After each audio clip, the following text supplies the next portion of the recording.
Hey guys, tonight we are diving into the world of ancient black technology, a kind of tech review for a gadget that is over 2,000 years old. Imagine unboxing a piece of alien hardware, except it was not dropped by a UFO. It was recovered from a Roman era shipwreck. We are going to be exploring a device so complex, so out of place in its time, that it really should not exist. It is a quiet story about gears and genius, and how easily a revolutionary idea can be lost to the sea for millennia. Honestly, if you were the engineer who designed this thing, you would probably be accused of witchcraft. It is a miracle you were not. So, before you get comfortable, take a moment to like the video and subscribe. But only if you genuinely enjoy what I do here. It helps the channel more than you know. And as always, I would love to see where you are all listening from. Drop your city and the time in the comments below. It is always amazing to see this little community stretching across the globe. Now, dim the lights. Maybe turn on a fan for that soft background hum. And let's ease into tonight's journey together. The year is 1900. You are a sponge diver from the Greek island of Simi. This is not a hobby. It is your life. And it is a hard one. The boat you are on, the Yoda, is your whole world. A sturdy wooden vessel that smells perpetually of salt, joy, and the faint, earthy scent of drying sponges. Your captain is a man named Demetrios Kontos, a veteran of the Aegean whose face is a roadmap of sun and sea spray. You and the rest of the crew are a brotherhood, bound by the risks you take every day. You are heading home after a long season working off the coast of North Africa. The hold is full, spirits are high, and you can almost taste the comforts of home. But the Aegean Sea is a fickle master. One moment, it is a placid sheet of sapphire. The next, it is a churning cauldron of gray and white. A storm, a vicious spring gale, descends upon you with shocking speed. The wind howls through the rigging, a sound like a grieving giant, and waves that look like liquid mountains crash over the deck. There is no fighting this. Captain Kontos, knowing the sea's temper better than his own, makes a call. You are running for shelter. The nearest sanctuary is a small, jagged island halfway between Crete and the Greek mainland. It is called Antikythera. It is not much to look at. A lonely, windswept rock, mostly home to goats and gulls. It is a place ships avoid, not a place they seek out. But right now, its rocky cove is the most beautiful sight in the world. You drop anchor and wait for the storm to blow itself out. For a couple of days, the world is just the rocking of the boat and the roar of the wind. Then, silence. The storm passes as quickly as it came, leaving behind an unnerving calm. Crystal clear sea. The water here is a shade of blue you have rarely seen. You are stuck, waiting for the winds to turn favorable for the journey home. But a sponge diver is never truly idle. Captain Kontos decides that since you are here, you might as well have a look around. Who knows? Maybe this forgotten little island has some quality sponges on its seafloor. A bonus haul to make up for the delay. This is your cue. You begin the slow, deliberate ritual of putting on your diving suit. It is not the sleek neoprene of the future. It is a heavy, clumsy suit of rubberized canvas. On your feet go the lead-soled boots, each weighing as much as a small child.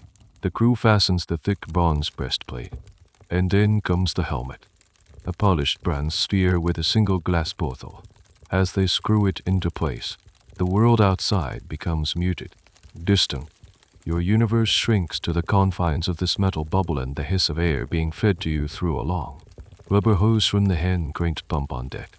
You carry the constant, unspoken risks of your trade. Every diver knows someone who has been paralyzed or killed by the mysterious sponge diver's disease, what we now call decompression sickness, or the bends. It is a brutal part of the job, a grim lottery you enter with every descent. Historians still debate the full extent of this toll, but for you, it is just a fact of life. The shadow that follows you into the water. You lumber to the side of the boat, feeling more like a statue than a man. You step onto the ladder, and with a final nod to the tender managing your errant signal lines, you release your grip and sink. The water envelops you, Bubbles stream past your faceplate as you descend. 10 meters. 20. The sunlight begins to fade, replaced by a deep, tranquil blue-green. The only sound is the rhythmic thump of the air pumped from the world above in the slow, steady sound of your own breathing, amplified in the hollow space of your helmet. You are descending into a silent, alien world, a place of profound peace, looking for something as mundane as a sea sponge on the rocky seabed below. You have no idea that you are about to stumble upon a time capsule, a message in a bottle from a world long dead. Down you go, into the quiet, into the deep. Your lead-soled boots touch down on the seabed with a soft poof of sand and sediment. You are about 45 meters down, a depth where the pressure is immense and the light is a ghostly twilight. The water is cold, a persistent chill that seeps through your canvas suit. But you are used to it. The silence here is not empty. It is full of weight and age. You straighten up, a clumsy, monstrous figure in this graceful, liquid world, and begin to scan the seafloor. Your job is to walk a search pattern, your eyes peeled for the lumpy, dark shapes of quality sponges clinging to the rocks. It is methodical work. You carry a net bag and a short, hooked tool. You find a promising-looking colony, pry a sponge loose, and stuff it into your bag. It is a bit like weeding a garden, if your garden was 50 meters underwater and actively trying to kill you. For generations before your heavy suit was invented, divers from your island used nothing but a flat piece of marble called a Scandalopetra to drag them to the bottom, holding their breath for minutes at a time. That was a truly wild way to make a living. By comparison, your cumbersome suit feels like a futuristic luxury. You move slowly along the edge of a steep underwater cliff. The terrain is littered with rocks and waving sea grass. And then you see it. Just at the edge of your vision, something unnatural. It is not a rock. It is tailed, and it is shaped, disturbingly, like a hand. Your heart gives a solid thud against your ribs, a jolt of pure, primal fear. Is it a body? A fellow diver from some other crew, lost to the depths? You take a slow, heavy step closer, your breath loud in your helmet. The shape resolves. It is a hand, fingers slightly curled, reaching up from a pile of sand as if asking for help. But the skin is a sickly greenish-white. As you get closer still, you see the unmistakable green patina of corroded bronze. It is not a man. It is a statue. A dead man's hand, cast in metal. The fear recedes, replaced by sheer, dumbfounded awe. Who puts a life-sized bronze statue on the bottom of the ocean? You kneel, the suit groaning in protest, and gently brush some sand away from the wrist. It is attached to an arm, which disappears back into the seabed. This is no mere piece of decoration. This is a work of art. You stand up and force yourself to look around. Really look, with new eyes. Your brain, which was previously programmed to search only for sponges, is now hunting for anomalies, and you start seeing them everywhere. That large, rounded boulder over there. As you get closer, you see the curve of a marble shoulder. That long, dark shape you had dismissed as a rotten log. It is the torso of another bronze figure, lying face down. All around you, scattered among the rocks and sand, are the ghostly forms of statues, horses, men, women, gods. It is a graveyard of art, a silent assembly of sleeping giants. You have stumbled upon a shipwreck, an ancient one, not some recent tragedy, but something from a different time altogether. The wooden hull of the ship itself is almost entirely gone, rotted away over centuries, its presence marked only by the impossible cargo it spilled across the seafloor. Your mind races. This is the discovery of a lifetime. This is more than sponges. This could change everything for you and your crew. You have to tell the captain. You find your signal line, the lifeline that connects you to the surface. You give it a series of sharp, frantic tugs, the prearranged signal for an emergency, or for a discovery so important it cannot wait. You can almost feel the confused urgency from the crew above as the line tightens, and they begin to haul you up. Your ascent is agonizingly slow, a necessary precaution against the dreaded bends, though at the time the science was not fully understood. You just knew that rising too fast could cripple or kill you. As you rise, the water lightens from deep indigo to turquoise, and finally, you break the surface, sputtering, into the bright Aegean sun. The crew helps you, clumsy and heavy, back onto the deck. As they unscrew your helmet, the sounds and smells of the world rush back in. Captain Contos is there, his weathered face a mask of concern and confusion. "What is it?" he asks, his voice rough. "What did you see?" You are out of breath, your head spinning from the pressure change and the adrenaline. You try to explain. "Not sponges." You gasp. "Statues. Dozens of them. Bronze. Marble. A whole shipload of bodies made of stone." The captain stares at you. The crew is silent. For a moment, they think you have lost your mind to the pressure, a victim of nitrogen narcosis, the rapture of the deep. But there is a conviction in your eyes, an honesty they cannot deny. You found something down there, something unbelievable. Historians and art critics will one day argue over whether these were spoils of war looted from Greek cities or a bespoke collection for a wealthy Roman patron. But for now, they are simply a treasure beyond imagination. A quiet excitement begins to ripple through the crew. The sponge diving is over. They knew. Far more exciting excavation is about to begin. The atmosphere on the Europe is transformed. The mundane routine of sponge diving is forgotten, replaced by a feverish, almost sacred sense of purpose. Captain Contos makes the decision. You are not just going to report this. You are going to recover it. This is a Greek treasure, and you, simple Greek sponge divers, will be its rescuers. But you cannot do this alone. You need official permission and, more importantly, resources. The Europe sails to Athens, where Captain Contos reports the find to the Greek authorities. At first, there is skepticism.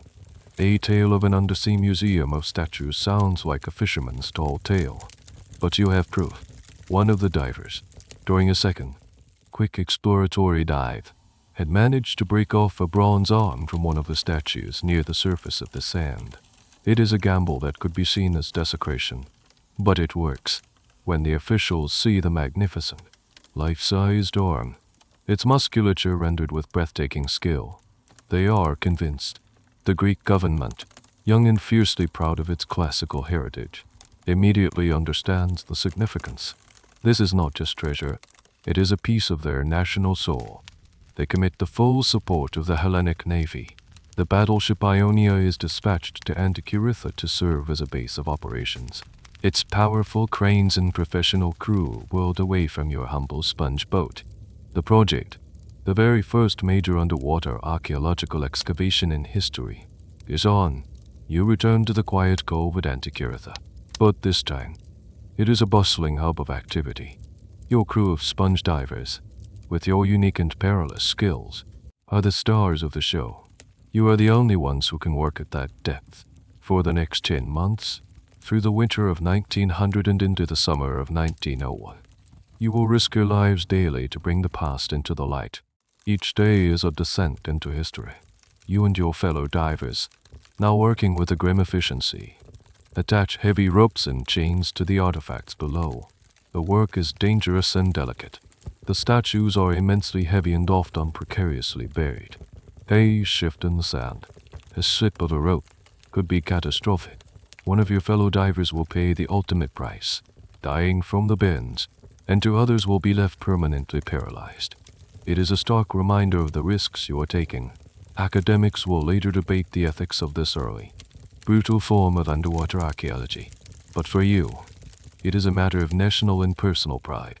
You become intimately familiar with the layout of the wreck. It is a vast debris field, scattered over a steep underwater slope. The heavier bronze statues are found in the deeper parts, having rolled further down the incline, while the lighter, more buoyant marble statues and smaller artifacts are found in the shallower areas. It is a silent, frozen avalanche of treasures. The signals are sent. On the surface, the steam-powered winch of the Ionia groans to life. The ropes go taut. And slowly, agonizingly, something breaks free from the seafloor's grip of 2,000 years. The first time you see a complete statue emerge from the water is a moment you will never forget. It is a god rising from the sea. The water streams off the greenish, corroded bronze, and for a fleeting moment, it looks alive. A collective gasp goes through everyone on deck. Sailors, divers, government officials, all are silenced by the sheer beauty of what they are seeing. One of the most spectacular finds is the statue that will come to be known as the Antikythera Youth, or Ephebi. It is a bronze figure of a young man, perhaps the hero Paris, or even Heracles, holding something in his hand. The artistry is staggering. You watch as it is carefully laid on the deck. A divine visitor from a forgotten age. You bring up more. A magnificent, larger-than-life head of a stoic philosopher. His bronze beard a cascade of intricate curls. Graceful marble figures of gods and goddesses. Exquisite glassware, shimmering with iridescence from its long submersion. Ornate pottery. Amphorae that once held wine or oil for the ship's long journey. It is a snapshot of Hellenistic luxury, a cargo clearly destined for a very wealthy, very important Roman. Amidst all this splendor, you also recover a number of indistinct, corroded lumps. They are shapeless, covered in layers of marine concretion and oxidized metal. One of them is a greenish, rocky mass about the size of a large book or a modern laptop. Fused together with other bits and pieces, it is pulled up with a net full of other small, seemingly minor finds. Compared to the breathtaking bronze statues and delicate glassware, it looks like a piece of junk. Maybe it was part of the ship's ballast, or some kind of tool. No one pays it much attention. It is catalogued, given a number, and set aside with the other curiosities. It is just another lump of corroded bronze, utterly unremarkable. You and everyone else on that expedition are convinced the real treasure is the art. The statues are the prize, the glory of the haul. No one, not a single soul, could possibly guess that the greatest treasure brought up from that shipwreck, the most revolutionary, most important object, is that ugly, forgotten green clump. It holds a secret far more profound than any statue. But its time has not yet come. For now, it will sleep. The grand spectacle of the recovery at Antikythera eventually comes to an end. The last of the accessible treasures have been hauled from the deep, and the risks to the divers have become too great to continue. The operation is officially concluded in the autumn of 1901. All the finds, from the glorious bronze gods to the humblest ceramic shards, are transported to the National Archaeological Museum in Athens. Imagine the scene at the museum. The halls are abuzz with excitement. Curators, historians, and archaeologists flock to see the wonders from the sea. The Antikythera Youth is an instant celebrity, a textbook example of late Hellenistic sculpture. The philosopher's head, with its intense, brooding expression, captivates everyone who sees it. The delicate glassware and intricate jewelry are carefully cleaned and put on display, testaments to the incredible craftsmanship of the ancient world. These are the stars of the show, the pieces that will fill academic papers and draw crowds for a century to come. And then, there's the lump. It is brought into the museum along with everything else, a piece of detritus from the ocean floor. It is unceremoniously placed in a storage area, probably on a dusty wooden crate in a back room, surrounded by other, less glamorous finds. It is catalogued, sure, but with a shrug. Lump of corroded bronze and wood fragments. That is its identity. It is ugly. It is a messy conglomerate of rock, sand, and oxidized metal, stubbornly fused together. For a while, some thought it might be part of a broken statue base or perhaps a piece of the ship's mechanical hardware, like a pulley block, though it did not look quite right for that either. It just sits there. Days turn into weeks, weeks into months. The initial excitement over the Antikythera shipwreck fades into the steady, quiet work of academic study. Papers are published on the stylistic origins of the statues. The trade routes of the Roman Republic are debated based on the pottery. The shipwreck itself is dated to somewhere around 70 to 60 BC. Meanwhile, in its quiet corner of the museum, the lump does what it has done for 2,000 years. It waits. No one gives it a second glance. It is the archaeological equivalent of the weir. Unit inflatable object in the back of your refrigerator. You know it is there. You know you should probably do something about it, but it is easier just to ignore it. In May of 1902, almost a year after it was brought to the surface, a Greek archaeologist named Valerios is studying the smaller artifacts from the wreck. He is looking at pottery fragments, small bronze fittings, the mundane details that often tell historians more than the grand statues do. He happens to walk past the storage crate where the lump is resting. Perhaps the light hits it just right. Perhaps it is just a slow Tuesday. For some reason, he stops and gives it a closer look. He sees something that everyone else has missed. The lump has begun to dry out after its long submersion. As the internal materials have shrunk and settled, a crack has formed in its rocky, calcified shell. It is a small fissure, nothing dramatic. But Stiles, with the trained eye of an archaeologist, leans in closer, and through that crack, in the dim light of the museum storeroom, he sees it, a faint, metallic glint, a perfectly straight edge, and a series of tiny, triangular points. It is a gear. His mind struggles to process the information. A gear wheel, embedded deep inside this rock-like mass. It is impossible. Gear trains existed in the ancient world. Yes, but they were generally large, crude mechanisms for things like lifting water or grinding grain. The few descriptions we have of finer gear work, like that of the famous inventor Ctesibius of Alexandria, are often treated as semi-mythical. But this gear was small, delicate, with finely cut teeth. It looked like something from modern clock. But this object came from a shipwreck that was 2,000 years old. Clocks like that would not be invented for another 1,400 years. Stur is as ecstatic. He believes he has found an astronomical clock.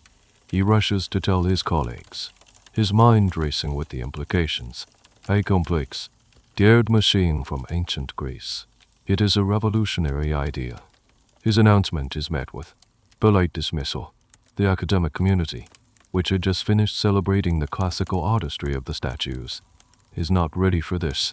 They look at the ugly lump, and they look at Stiles' excited face, and they gently suggest he is mistaken. It is probably a modern clock. One might have said, that fell overboard onto the wreck site. Or perhaps it is part of a Byzantine-era machine, much later than the rest of the cargo. Some historians, even decades later, would stick to the theory that it was some kind of military navigation tool, a view that is now largely discredited. The consensus is clear. It cannot be what Stiles thinks it is. The idea of a complex, miniature gear train from the time of Cicero is simply too anachronistic. It does not fit the established narrative of history. The technological timeline, as they understood it, did not have room for such a device. So once again, the lump is set aside. Stiles publishes a paper on his findings, but it gains little traction. The world is not yet ready to believe. The secret inside the corroded green lump is out, but no one is listening. And so, the mystery is put back on the shelf, to gather dust for another 50 years. The gears of history, it seems, turn very, very slowly. Decades pass. The world changes in ways the divers of the Utah could never have imagined. 2 world wars scar the continent. Cities are bombed and rebuilt. Technology leaps forward at a dizzying pace. The National Archaeological Museum in Athens sees it all. A silent witness to history, still guarding its ancient treasures. And in its storeroom, the lump still sits. It is now known as the Antikythera Mechanism, a name that lends it an air of mystery, but it remains an academic footnote, a curiosity for crackpots. Valerios early, enthusiastic claims have been largely forgotten, chalked up to overexcitement. The official story is that the statues are the treasure. And this thing, well, nobody is quite sure what this thing is. The Second World War brings a new threat, as Axis forces, occupy Greece. The museum staff carries out a desperate, heroic act to protect their country's heritage. They hide the most precious artifacts, including the Antikythera finds, in secret vaults and buried caches. The fragile bronze fragments of the mechanism are carefully packed away, spending the war in hiding, just as they had spent 2 millennia in the sea. After the war, the artifacts are returned to the museum, and a sense of normalcy returns. It is now the early 1952. A British science historian and physicist named Derek J. DeSola Price is visiting Athens. Price is a man obsessed with the history of scientific instruments. He is fascinated by astrolabus, armillary spheres, and all the forgotten gadgets that humanity has used to map the heavens. He has heard the strange stories about the Antikythera find, the whispers of an impossible ancient clock. Intrigued, he tracks down the fragments. When he is finally shown the pieces, he understands at once that this is no mere curiosity. He sees what Stiles saw 50 years earlier, but with the benefit of a half-century of technological advancement. He sees not just one gear, but many, all packed together in a tight, complex arrangement. He sees inscribed plates, faint lettering, and pointers. This is not a simple machine. This is something else entirely. Price becomes obsessed. He dedicates the next 20 years of his life to unraveling this single puzzle. He persuades the museum to let him study the fragments more closely. The lump has, by this point, broken apart into several distinct pieces, a process that both destroyed some of the context but also revealed more of its inner workings. There are 3 main fragments, along with dozens of smaller, crumbling bits. It is a 3-dimensional jigsaw puzzle, with most of the pieces missing and the rest corroded almost beyond recognition. To understand it, he needs to see inside it, but you cannot just pry the pieces apart. They are impossibly fragile, a delicate sandwich of bronze and calcification. Doing so would destroy them forever. So, Price turns to a new technology, one born from the very wars the mechanism survived, gamma radiography. It is a powerful form of X-ray, capable of penetrating the layers of corrosion and revealing the metal hidden within.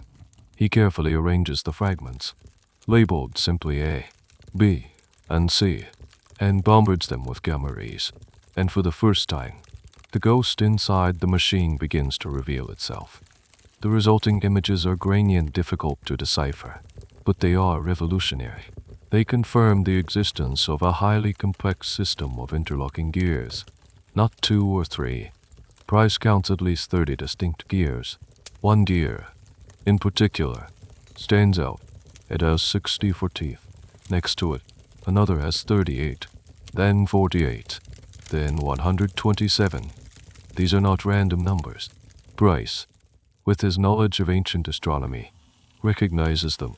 They are magic numbers used by astronomers to calculate the cycles of the cosmos. For example, the 19-year meteoric cycle, which reconciles the solar and lunar calendars, is a cornerstone of ancient sky watching. The gears seem to be designed to model these specific celestial rhythms. And then he discovers something truly mind-bending. Deep within the main fragment, the radio things reveal a differential gear. This is a set of gears that can take 2 different inputs and produce an output that is their sum or difference. Today, you find differential gears in the axle of every car on the road, allowing the wheels to turn at different speeds when you take a corner. It is a brilliant, essential piece of engineering, and according to the accepted history of technology, it was first invented by a European clockmaker in the 16th century. Yet here it was, clear as day, in a device from the 1st century BC. This is the moment the dismissal turns to awe. This is the definitive proof that Stiles was right. And then some. This was not just a clock. A clock just measures the passage of time. This device calculated things. It modeled the complex, irregular motions of the heavens. It was, for all intents and purposes, a computer, an analog computer, powered by turning a hand cranked, designed to predict the future state of the universe.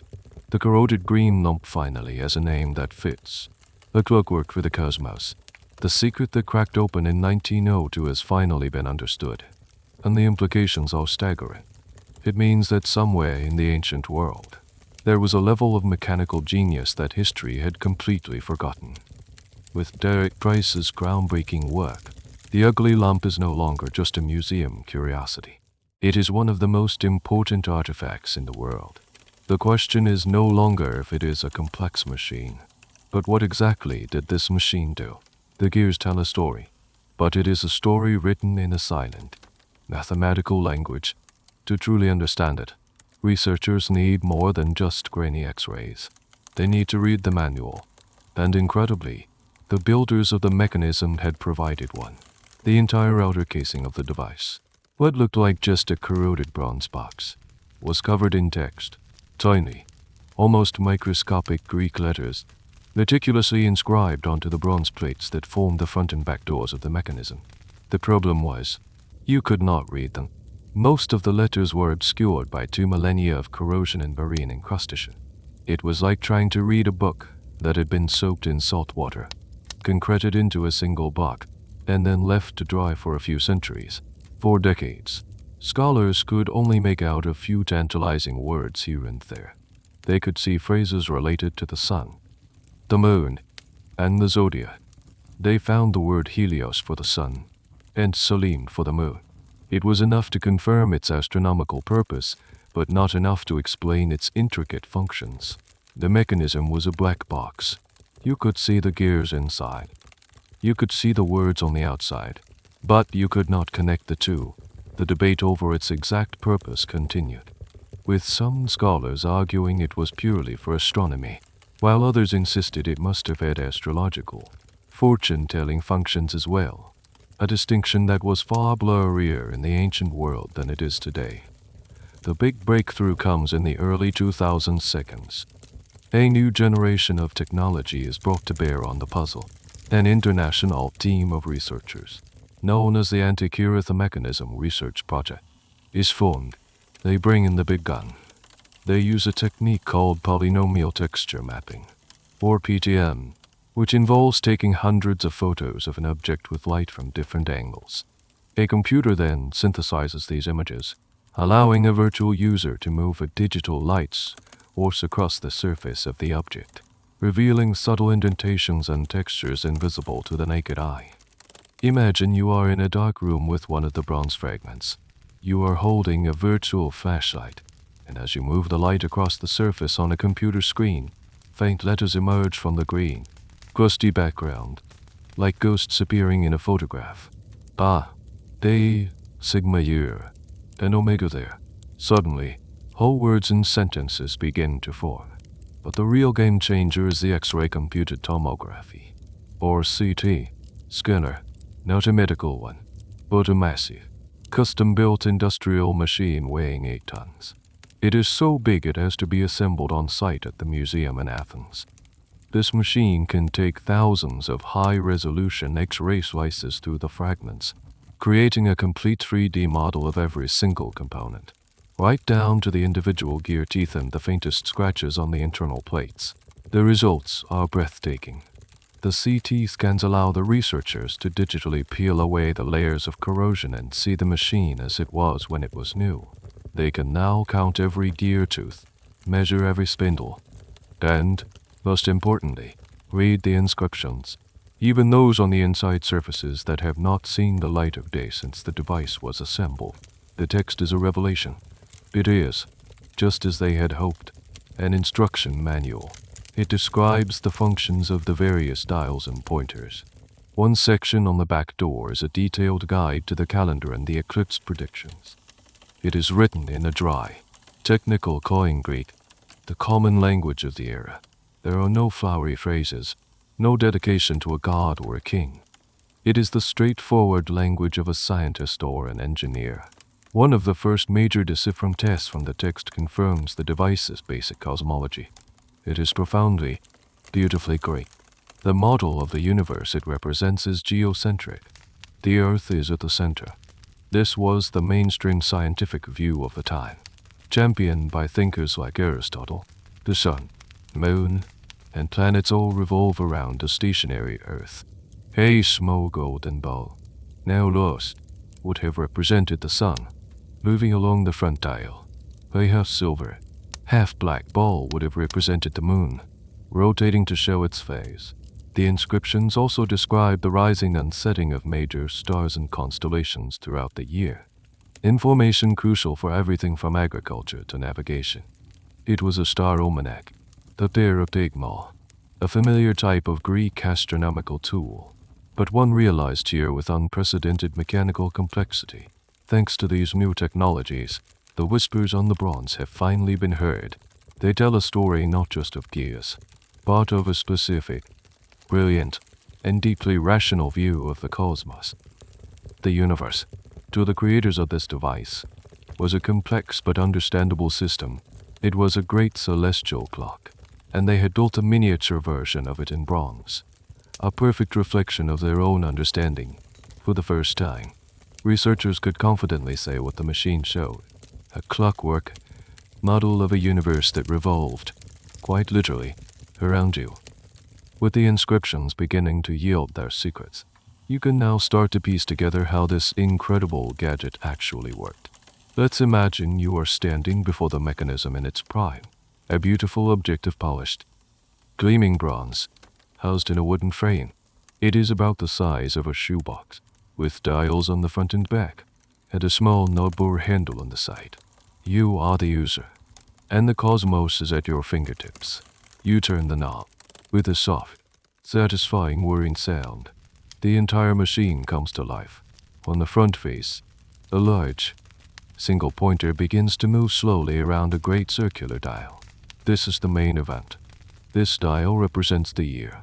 The circle is divided into 365 sections, one for each day. But it is not just a simple calendar. It also has a second, concentric ring marked with the 12 signs of the Greek zodiac, which they inherited from the Babylonians. As the date pointer moves through the days, it also sweeps past the familiar symbols: Aries, Taurus, Gemini, and so on, indicating the sun's position in the sky throughout the year. This seems straightforward enough, but the ancient Greeks knew the sky was more complicated than that. A solar year is not a neat 365 days. It is closer to 365 and a quarter days. To account for this, the mechanism has an ingenious feature. The main dial can be slightly rotated, one notch every 4 years, to adjust for the leap year. It is a beautifully simple solution to a complex astronomical problem. Now, look closer at the front dial. There is not just one pointer moving. There are at least two. The first, as we have seen, represents the sun. A second pointer, moving independently, tracks the moon. This is where the true genius of the gear work starts to become apparent. The moon's motion against the backdrop of the stars is not simple. It speeds up and slows down in its orbit. A phenomenon we now know is because its orbit is elliptical, not perfectly circular. The Greeks explained this with a theory of epicycles. The moon moves in a small circle, the center of which moves along a larger circle. To model this variable speed, the mechanism uses a brilliant pin and slot system. 2 gears are stacked, but one is slightly off-center. A pin on the first gear engages with a slot on the second, causing the second gear to speed up and slow down as they rotate. It is a stunningly clever mechanical simulation of a complex celestial theory. It means the moon pointer on the dial does not move at a steady pace. It subtly accelerates and decelerates, just like the real moon in the sky. The moon pointer itself was a marvel. It would have held a small, two-toned ball, half silver, half black, as the pointer moved around the dial.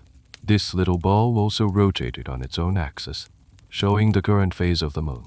You could look at the mechanism on any given day and know instantly whether it was a new moon, a full moon, or a waxing crescent. It was a complete, dynamic model of the Earth-Sun-Moon system. The inscriptions found on the front plate confirm all of this. They are what is known as a paradigma, an astronomical almanac. They mark the rising and setting of specific, important stars throughout the year, like Sirius and the Pleiades. For an ancient user, this was vital information. The rising of Arcturus in the evening sky, for instance, signaled the time for the grape harvest. This was not just abstract science. It was a farmer's almanac, a sailor's guide, and an astronomer's tool, all in one. One of the most heated debates among researchers for decades was about the precise gear counts. A single tooth difference on a crucial gear could throw off the entire astronomical model. Early X-rays were ambiguous on some of the most critical wheels.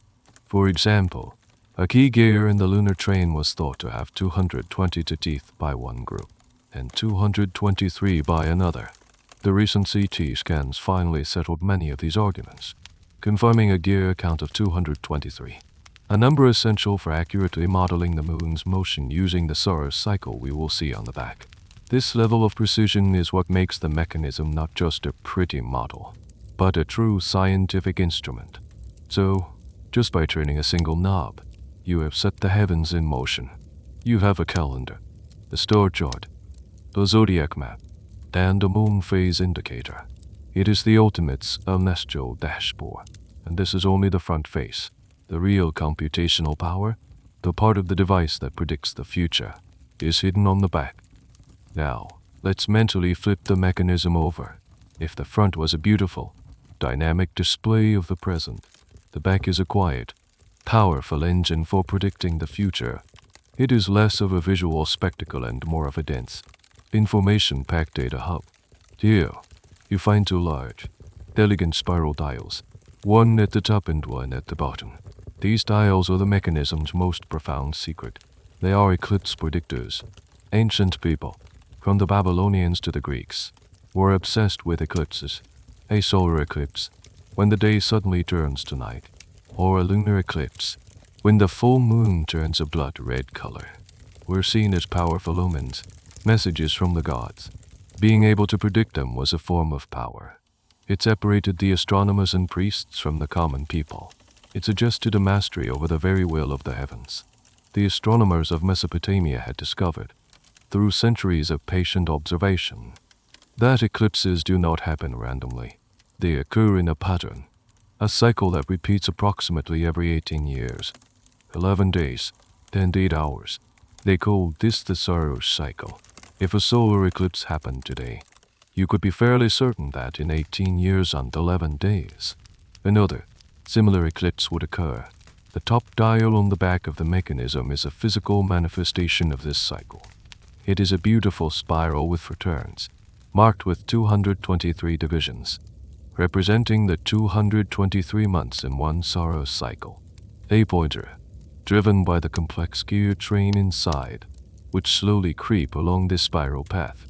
As the pointer moves, it passes over small, inscribed symbols. The CT scans revealed what these symbols meant. They were glyphs, little abbreviations. The letter sigma stood for Selene, moon, and H, theta, for Helios, sun.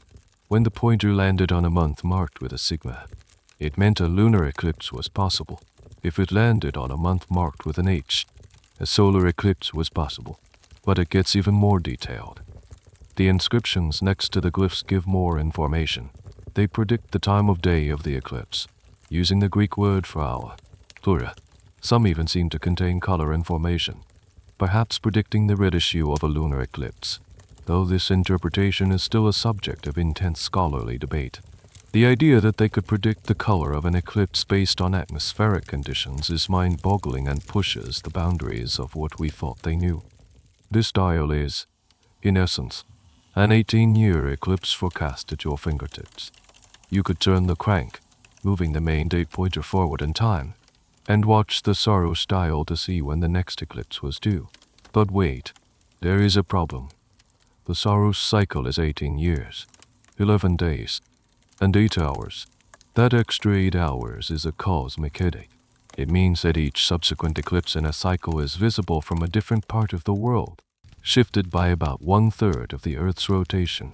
So, an eclipse that was visible in Greece might be followed 18 years later by one visible only from the Pacific Ocean. The builders of the mechanism knew this. On the Saros dial, next to the eclipse glyphs, are tiny numbers, an iota beta, 12 and iota sigma, 16 or nothing. The researchers figured out that these numbers represent hours to be added to the time of the eclipse. They correspond to another, smaller, subsidiary dial nestled inside the main Saros spiral. This little dial, called the Archaeological dial, a Greek word meaning turning, has 3 sections. It rotates once every 3 Saros cycles, about 54 years, depending on which section the Archaeological's pointer was in. You knew to add 0, 8 or 16 hours to the predicted eclipse time to get the local time of the event. It was a brilliant correction factor, a way to fine-tune the predictions for your location. The single feature, the Saros dial with its Archaeological's corrector, demonstrates a level of astronomical and mechanical sophistication that is simply breathtaking. It takes an abstract, long-term cycle discovered through meticulous observation and translates it into a tangible, predictable, and beautiful mechanical motion. This is not just a model of the sky, it is a dialogue with it. The spiral shape of the dial itself is a bit of a weird and wonderful design choice. A simple circle would have worked, but a spiral allows for more space between the markings, making it easier to read. It is a perfect marriage of elegant design and scientific function, a hallmark of this entire, miraculous device. You are not just tracking the sun and moon anymore. You are peering into the clockwork of cosmic shadows. After wrapping your head around the mind-bending eclipse predictor on the top half of the back panel, your eyes drift down to the lower dial. At first glance, it looks similar to the top one. Another elegant spiral, another pointer tracing its path. You might assume it is for some other, equally complex astronomical cycle. And it is, but for something surprisingly human. This dial is a calendar for the ancient Olympic Games. This discovery was one of the most unexpected and delightful revelations from the study of the inscriptions. It pulls the mechanism out of the high-minded realm of pure astronomy and plants it firmly in the cultural life of the ancient Greek world. This was not just a tool for scientists. It was a gadget for the well-to-do, educated Greek citizen, for whom athletics were just as important as philosophy. The dial is a spiral with 5 turns, divided into 4 sections. A pointer, moving year by year, would indicate the cycle of the major athletic festivals, known collectively as the Panhellenic Games. These were the 4 most important sporting and religious events in ancient Greece, and they were held in a 4-year cycle. As you turn the hand crank on the side of the device, this lower pointer would advance. In the first year of the cycle, the pointer would land on a space inscribed with the word Olympiae in Greek. This, of course, referred to the most famous of all the games, the Olympics, held at the sanctuary of Zeus in Olympia. Turn the crank again. In the second year, the pointer would move to a new position. Here, the inscriptions are twofold. They indicate both the Isthmian Games, held near Corinth in honor of Poseidon, and the Nemean Games, held in Nemea, also in honor of Zeus. These were held in the same year, at different times. Another turn of the crank brings you to year 3. The pointer lands on a space for the Pythian Games, held at Delphi in honor of Apollo. These games were famous for their musical and poetic competitions as well as their athletics. A final turn for year 4, and the pointer indicates the Nemean and Isthmian Games again, and then the cycle would repeat, returning to Olympia for the next great festival. This dial was, in essence, a sports fan's ultimate scheduling tool. For a wealthy Greek or a Roman enthusiast of Hellenic culture, this would have been incredibly useful. It allowed them to plan their travels and social calendar for years in advance. The Panhellenic Games were not just sporting events, they were massive social gatherings, opportunities for political negotiation, artistic performances, and religious pilgrimages. Knowing the schedule was like having the master key to the high society of the Greek-speaking world. The inclusion of this dial also provides a crucial clue about the mechanism's origin and intended user. It suggests the device was made by and for Greeks, or at least for someone deeply immersed in Greek culture. A purely Roman device might have focused on Roman festivals instead. This is a thoroughly Hellenistic piece of tech. Among the smaller, More obscure inscriptions found on the device is one that still causes a bit of a chuckle and some head-scratching among researchers. Near the Nemean Games marker, there is a reference to a very minor local athletic event, the Nor Games, held at the sanctuary of Dodona in northwest Greece. Why include this relatively small festival alongside the titans of Olympia and Delphi? It is a bit like designing a global sports calendar today and making sure to include a specific regional high school championship. This odd little detail has led to a major theory, though it is still debated. Some scholars argue that this points to the origin of the mechanism, or at least of the family who commissioned it. Perhaps they were from that region of Greece, Epirus, and wanted their local games to have a place of honor on their fantastically expensive gadget. It is a beautifully human touch, a little bit of local pride stuck into a machine that models the entire cosmos. The Olympic dial, in its own way, is just as profound as the eclipse predictor. It shows that for the creators, the cycles of human culture were as worthy of being modeled and predicted as the cycles of the heavens. The rhythm of the games was a part of the greater rhythm of the universe. It connects the celestial to the terrestrial, the movements of the planets to the movements of people. It is a reminder that this device was not an abstract scientific instrument locked away in a lab. It was a part of life, a tool for engaging with the world in all its complexity, from the turning of the stars to the thrill of a foot race. Let's turn our attention back to the front face of the mechanism, to that main, dramatic dial. We have seen how it tracks the sun and moon against a 365-day calendar. But there is another layer of ancient science encoded here. The zodiac. Concentric with the calendar ring is a circle divided into 12 30-degree segments, each marked with the name of a zodiacal constellation. As the sun pointer makes its year-long journey around the dial, it simultaneously sweeps through these 12 signs. You could see at a glance that in early March the sun was in Aries, and by late October, it was in Scorpio. This is the ecliptic, the apparent path of the sun through the sky over the course of a year. The concept of the zodiac is an ancient one, and the Greeks, for all their philosophical and mathematical innovations, inherited it from much older civilizations. The real pioneers of celestial mapping were the Babylonians. For over 1,000 years, from their ziggurats in Mesopotamia, they meticulously recorded the movements of the sun, moon, and planets. They were the first to divide the ecliptic into 12 equal parts and associate them with specific constellations. The names and symbols are so old their origins are lost in myth. When Alexander the Great conquered the Persian Empire in the 4th century BC, a flood of this ancient Babylonian astronomical knowledge poured into the Greek world. Greek thinkers were fascinated. They took the Babylonians' vast libraries of observational data and applied their own unique skill. Geometry. They were not content to just know that the planets moved in certain ways. They wanted to know why. They wanted to build a geometric model that could explain and predict it all. The Antikythera Mechanism is the ultimate expression of that ambition. So, as you watch the pointer move across the dial, you are seeing a fusion of two great ancient cultures. The observational legacy of Babylon is providing the data. The zodiac, and the geometric genius of Greece is providing the engine to model it. But here is a quirky detail that shows the builders were paying very close attention. The constellations of the zodiac are not all the same size in the sky. Virgo is huge, while Cancer is relatively small. A simple, rigid division of the sky into 12 equal 30-degree slices is a neat mathematical simplification, but it does not perfectly match the messy reality of the constellations. The inscriptions on the mechanism's front plate, the pyrotechma, actually acknowledge this. Next to the calendar, they mark the true entry and exit points of the sun into the constellations.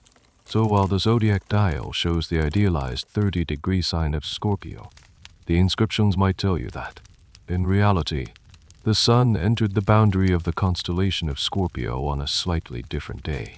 It is a subtle but important distinction. It shows the makers understood the difference between the mathematical zodiac, the signs, and the observational zodiac, the constellations. This dual system is a feature that has puzzled and impressed researchers. proving the device was for serious astronomy, not just simplified astrology.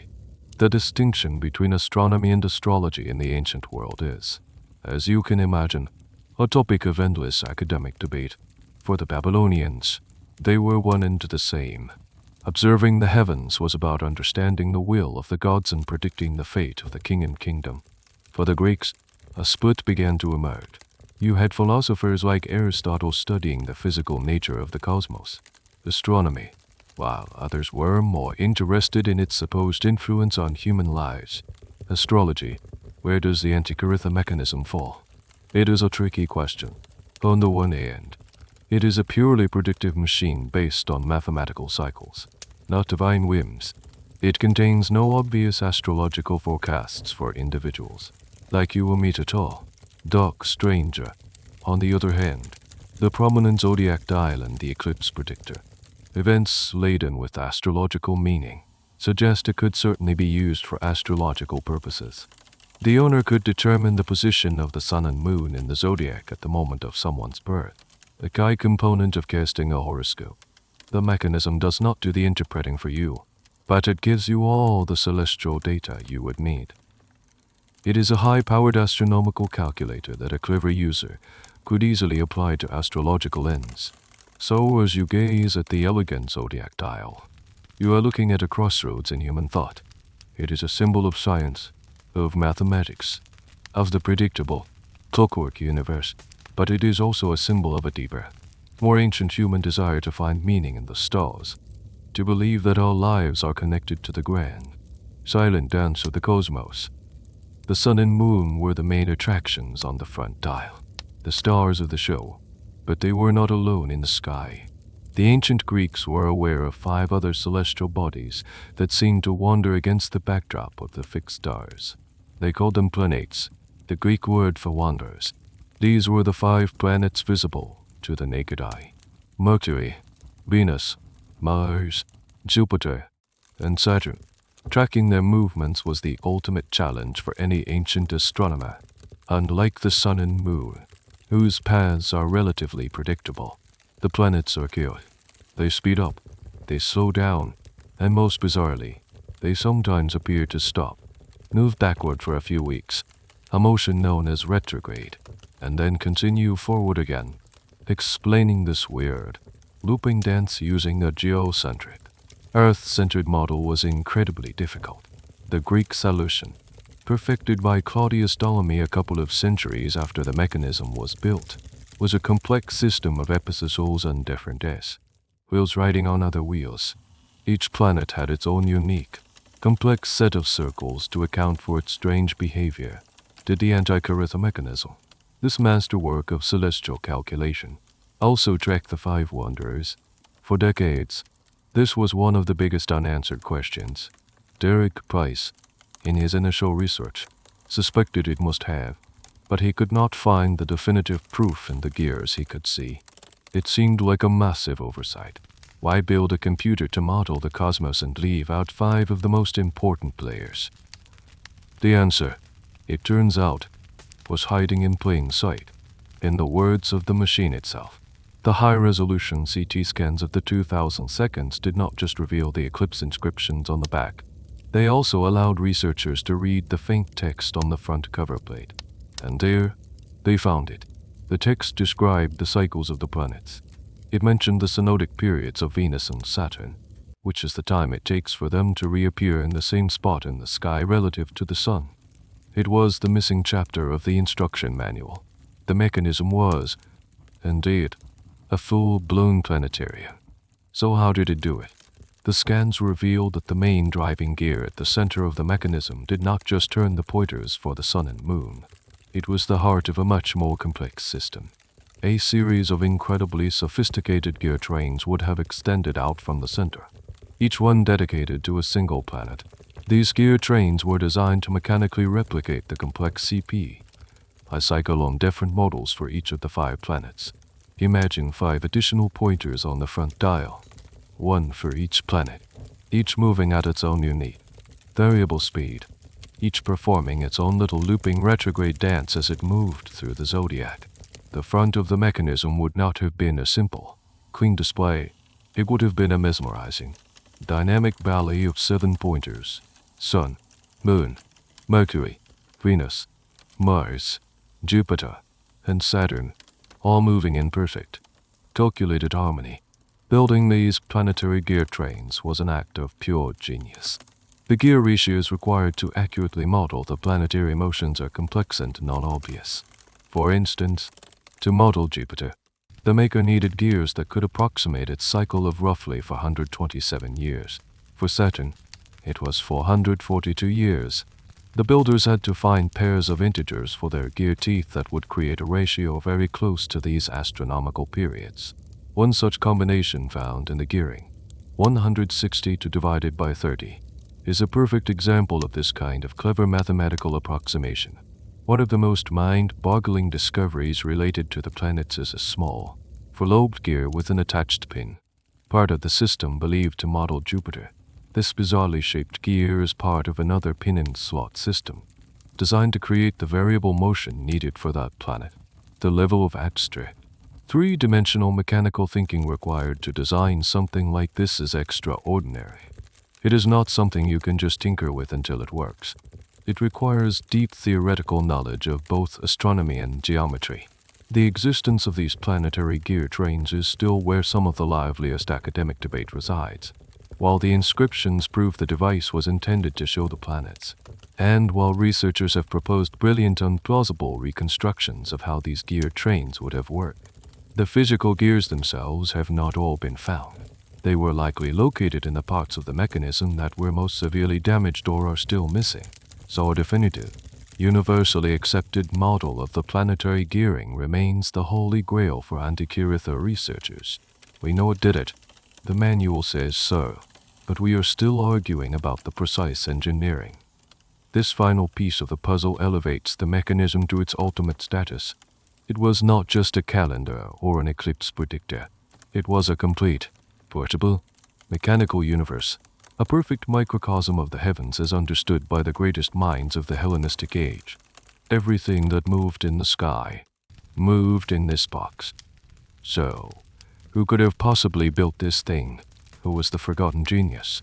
The Steve Jobs of the ancient world, who conceived of and engineered this masterpiece. This is one of the most tantalizing mysteries surrounding the mechanism. The device itself is unsigned. There is no made by her C. Allied stamp on the back.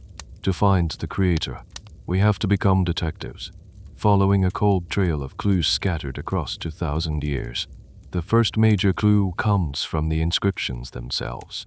The lettering style, the specific forms of the Greek characters, can be dated by paleographers, experts in ancient handwriting. They place the writing style firmly in the period between 150 BC and 100 BC. This narrows down our search window considerably. We are looking for someone active in the latter half of the 2nd century BC. The second clue is the content. The astronomy is sophisticated, but it is not the fully developed system of Ptolemy, who worked in the 2nd century AD. The mechanism uses simpler, pre-Ptolemaic models for planetary motion. This fits perfectly with the 2nd century BC dating. The third, and perhaps most compelling, clue is location. Where was the intellectual and technological hub of the Greek world at that time? Two places stand out: Alexandria in Egypt, with its legendary library, and the island of Rhodes. Rhodes, in the 2nd century BC, was a thriving center of commerce, maritime trade, and, most importantly, astronomy and mechanics. And on Rhodes, at that exact time, lived a man who fits the profile perfectly. Hipparchus of Rhodes, circa 190 to circa 120 BC, is often called the greatest astronomical observer of antiquity. He was a meticulous scientist and a brilliant mathematician. He created the first comprehensive star catalogue. He calculated the length of the year to within 6.5 minutes of the modern value. He discovered the precession of the equinoxes, a slow wobble in the Earth's axis that subtly changes the perceived position of the stars over centuries. Most importantly for our story, he developed the geometric models of epicycles and eccentrics to explain the irregular movements of the sun and moon. The specific theory for the moon's motion used in the Antikythera Mechanism, with its pin and slot gear system, is a direct mechanical representation of Hipparchus's own geometric model. The math is identical. The connection is almost perfect. The greatest astronomer of the age, living in the right place at the right time, espousing the very theories that the machine is built upon. It seems like an open and shut case. However, there is a small problem. Hipparchus was a brilliant theoretician. But was he a tinker? Was he a hands-on engineer? The ancient sources praise his mind, but they say nothing about him building complex mechanical devices. Some historians argue that it is more likely the mechanism was built by a skilled craftsman in the school of Hipparchus, or perhaps by a successor who was trained in his methods. It might have been a collaboration between a great mind and a master craftsman. Another tantalizing clue comes from the Olympics dial. The inclusion of the very minor gnaw games at Dodona has led some researchers to propose a connection to that region of Greece. Could the workshop have been located there instead of Rhodes? This theory, known as the Corinthian connection, suggests the device might have originated from a colony of Corinth, like Syracuse, another major hub of Greek engineering. However, the overwhelming astronomical evidence still points strongly towards Rhodes and the intellectual circle of Hipparchus. The debate over Rhodes versus a Corinthian origin continues to be a lively one in academic circles. And there is one more oddball piece of evidence that adds a lovely layer of humanity to the story. One of the gear tooth counts on the mechanism is 223 for the Soros cycle. This is the correct number. But another key set of gears uses a ratio derived from the number 432 years for the synodic cycle of Saturn. This number is a Babylonian value, but it is not the one Hipparchus himself calculated and preferred. He used a more accurate value of 427 years. Why would the maker use an older, slightly less accurate number when the master himself had a better one? It might be a simple case of using readily available data. Or, as some have charmingly suggested, perhaps it was made by a student of Hipparchus who simply had not gotten the memo about the new, updated number yet. It is a wonderfully nerdy detail. The ancient equivalent of building a computer with a slightly outdated processor because it was what you learned in school. So, while we cannot carve his name onto the device with certainty, the ghost of Hipparchus looms large over the Antikythera Mechanism. He is, by far, the most likely candidate for its intellectual architect. It seems fitting that the man who first truly mapped the heavens would also be the one to create a machine that held them in its gears. While Hipparchus is the leading candidate for the brains behind the mechanism, there is another, more famous ghost haunting this story, the ghost of Archimedes, Archimedes of Syracuse. Circa 287 to circa 212 BC, was a figure of legend even in the ancient world. He was the quintessential mad scientist, the brilliant inventor, the man who supposedly yelled Eureka in his bathtub. He lived about a century before Hipparchus and the likely construction date of our mechanism, so he could not have built this specific device. But the stories about the things he did build sound eerily familiar. Archimedes was the master of mechanics. He famously said, "Give me a lever long enough and a fulcrum on which to place it, and I shall move the world." He developed compound pulleys, endless screws for pumping water, the Archimedes screw. And, during the Roman siege of his home city of Syracuse, he devised terrifying war machines, giant cranes that could lift enemy ships out of the water, and possibly, though this is highly debated, giant mirrors to set them on fire. But it is his work in astronomy and model making that connects him directly to our story. Several Roman and Greek writers, most notably the great orator Cicero, speak of Archimedes creating extraordinary mechanical spheres. These were not just simple globes. They were complex, working models of the cosmos. Cicero, writing in the 1st century BC, around the same time the Antikythera ship was sinking, describes to such devices. One was a solid celestial globe that mapped the stars onto a sphere. The second was something far more astonishing, a mechanical planetarium that showed the motions of the sun, moon, and the 5 planets. Cicero writes that this machine could predict all around lunar eclipses and that when Archimedes moved the globe, It brought it about that the moon followed the sun by as many turns on that bronze contrivance as it did in the sky itself. This sounds exactly like the Antikythera Mechanism, a geared device, made of bronze, that models the movements of the celestial bodies with stunning accuracy. Cicero's account was, for a long time, treated as a bit of a tall tale, an exaggeration of Archimedes' genius. How could anyone in the 3rd century BC build something so complex? It seemed impossible. Then, in 1901, a lump of corroded bronze was pulled from the sea, and suddenly, Cicero's story did not seem so far-fetched. The Antikythera Mechanism is the physical proof, the smoking gun, that the technology to build an Archimedean sphere not only existed but was put into practice. This raises a fascinating possibility. The Antikythera Mechanism might not be the first of its kind. It might be the descendant of a tradition of mechanical model-making that stretches back at least to Archimedes. Perhaps Archimedes was the pioneer, the one who first figured out how to translate celestial geometry into bronze gears. His knowledge might have been passed down through a school of engineers, perhaps in Syracuse, which was a major Greek city in Sicily. This is why Archaeological connection is a compelling alternative or supplement to the Rhodes theory. We know there was close contact between Rhodes and Syracuse. Perhaps the knowledge traveled.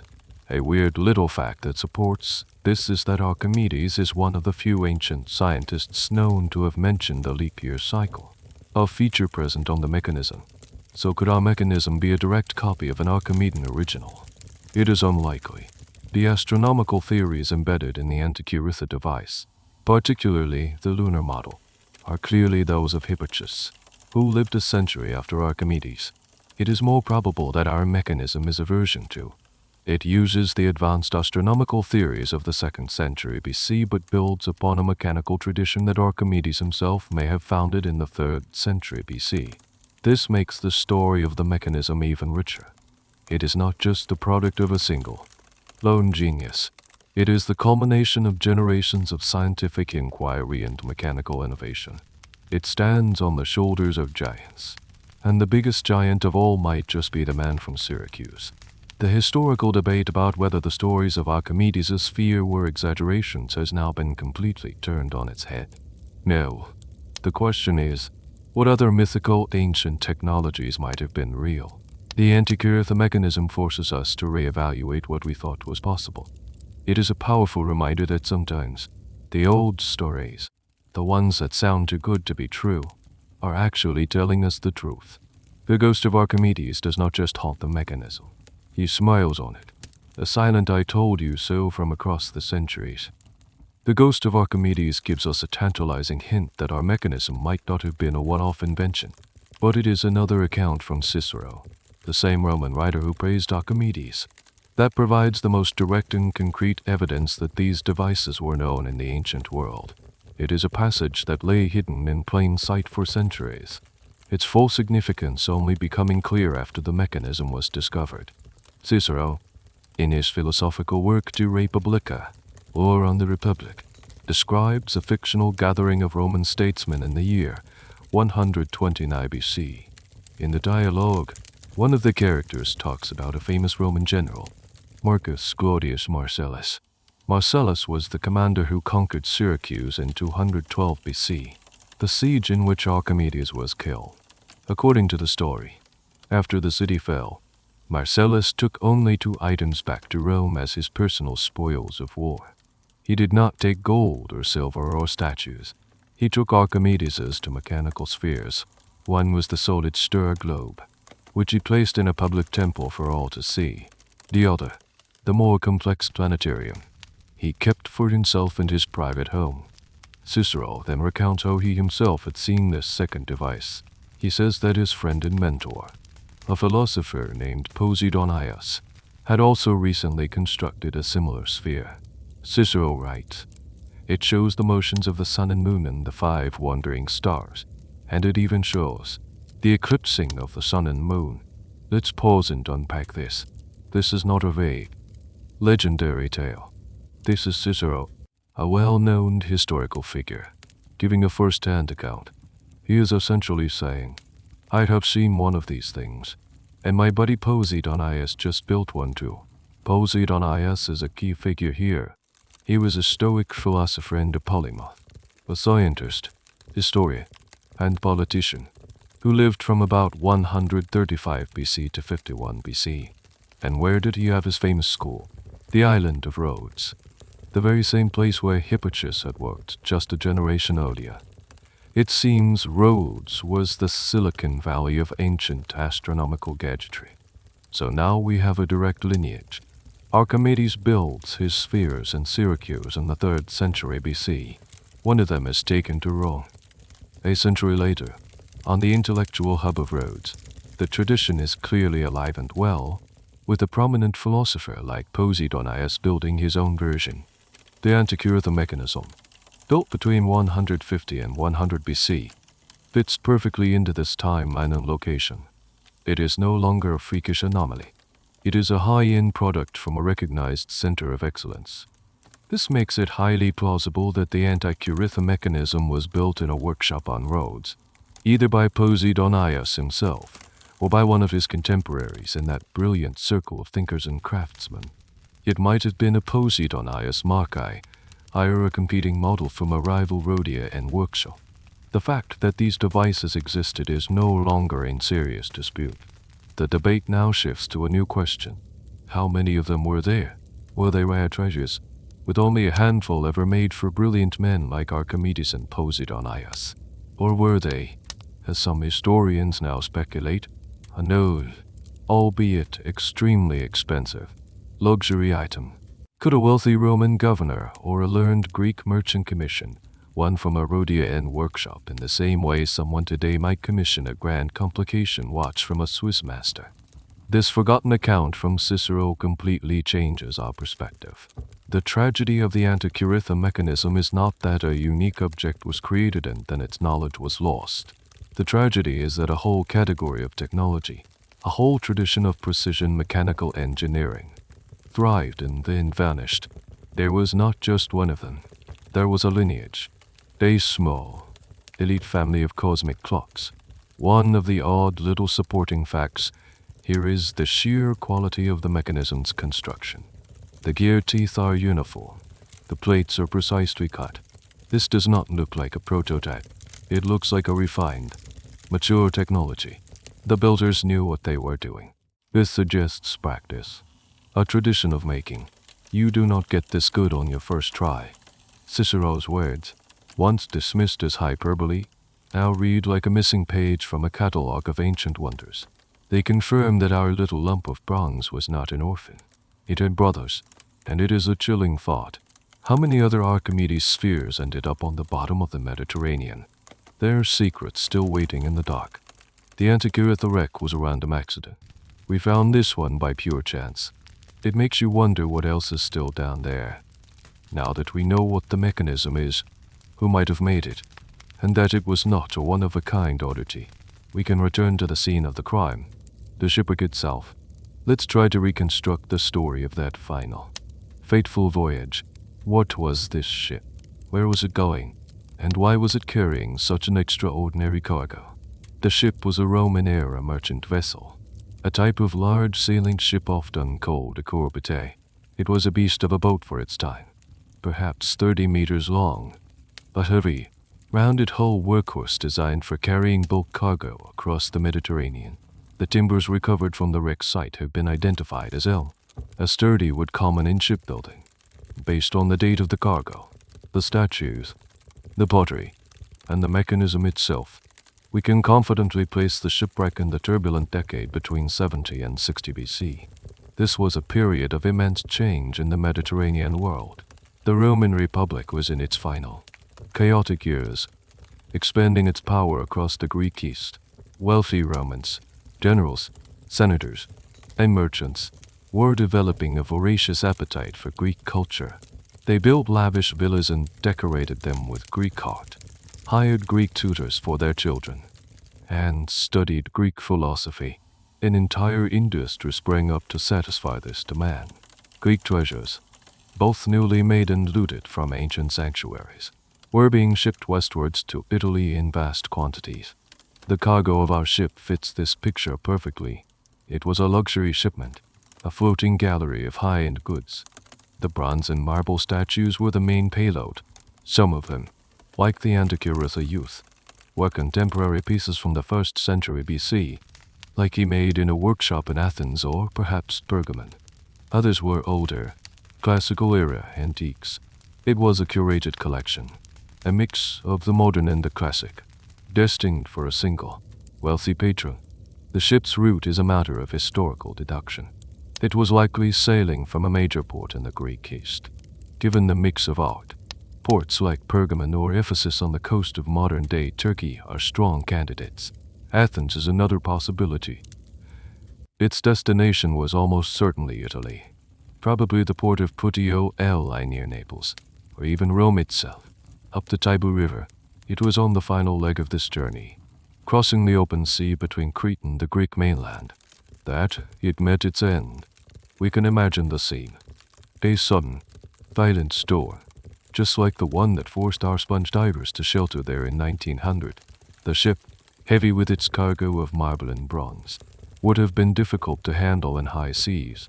The captain likely tried to make for the shelter of an island, but in the chaos of the storm, he misjudged his position and struck the treacherous, unseen rocks of Antikythera's coast.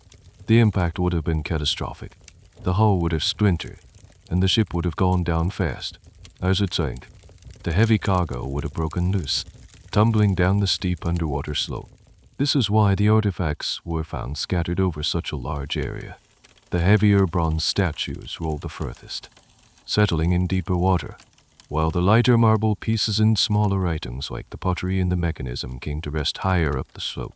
One of the most poignant and debated artifacts found at the wreck are the skeletal remains of at least 4 individuals, including a young woman. For a long time, it was assumed there were no human remains, that the crew and any passengers had escaped. But recent, more detailed excavations of the site have uncovered these sad traces of the human cost of the tragedy. They are a stark reminder that this was not just a loss of art and technology. It was a human disaster. A fascinating little detail that adds to the story is the analysis of the pottery. The amphorae found on the ship were of a type made on the island of Rhodes. This provides another strong link back to the island of Hipparchus and Poseidonius. Perhaps the ship made a stop at Rhodes to pick up wine and other supplies. Or perhaps it stopped there to pick up a very special delivery from a local workshop. A brand new, custom-built astronomical computer. The ship and its cargo lay undisturbed for nearly 2,000 years. A perfectly preserved time capsule of Hellenistic trade and Roman ambition. It is a snapshot of a crucial moment in history. When the cultural center of gravity was shifting from Greece to Rome, the ship was carrying the intellectual heritage of Greece, its art, its philosophy, its science, to its new masters. And in a stroke of incredible irony, the most precious piece of that heritage, the symbol of its highest scientific achievement, was lost to the sea, forgotten by the very culture that had inherited everything else. The ship was not just carrying treasure, it was carrying a torch of knowledge, and the storm snuffed it out. So, we have a good idea of the ship's final journey, but this leads to one of the most fun and speculative questions about the mechanism. Who was it for? Who was the 1%er? The ancient tech enthusiast who placed this extraordinary order? We will likely never know for sure, but by looking at the context of the time, we can create a profile of the owner.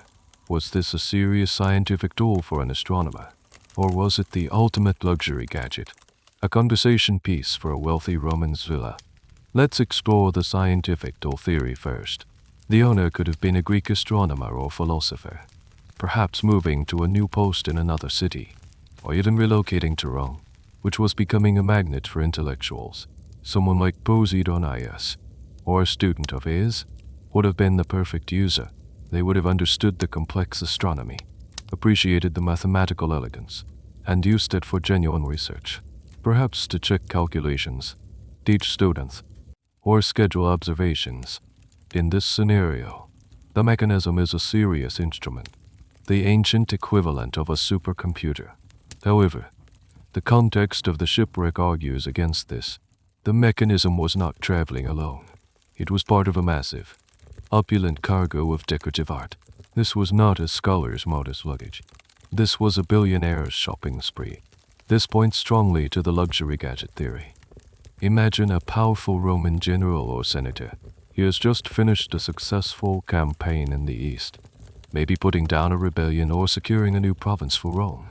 He is fabulously wealthy from the spoils of war and wants to set himself up with a suitably grand estate back in Italy.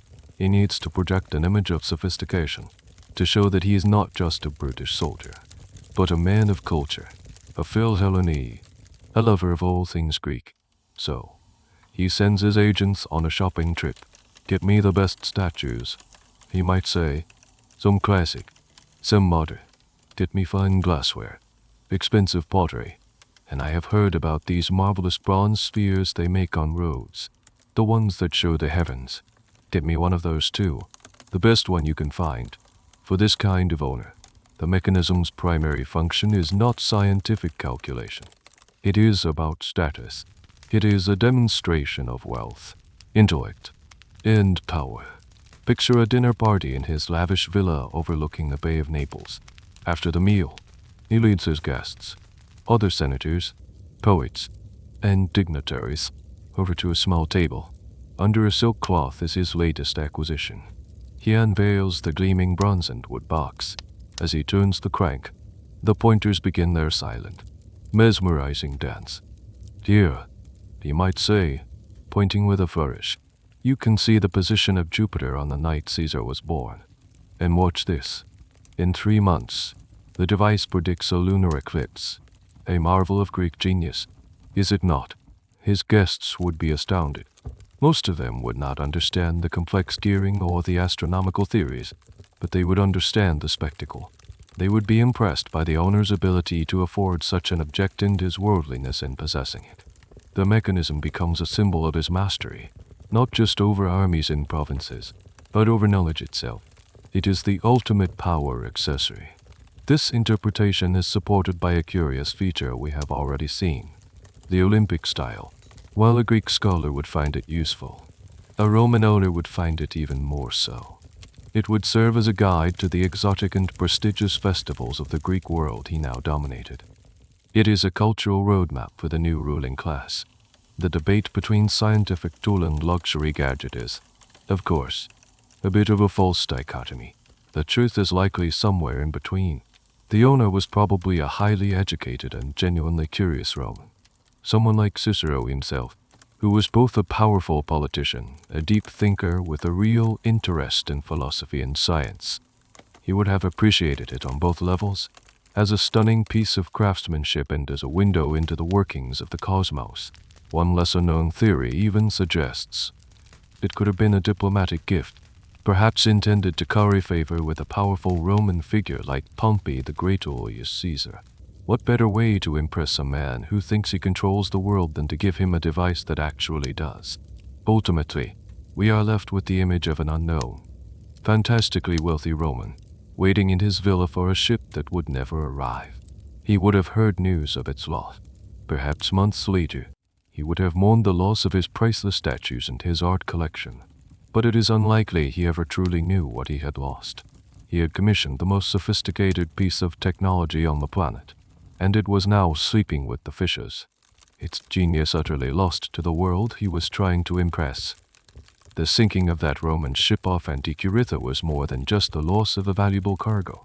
It was a symptom of a much larger story, the story of how an incredible stream of knowledge, a tradition of precision engineering that had been developing for centuries, simply vanished.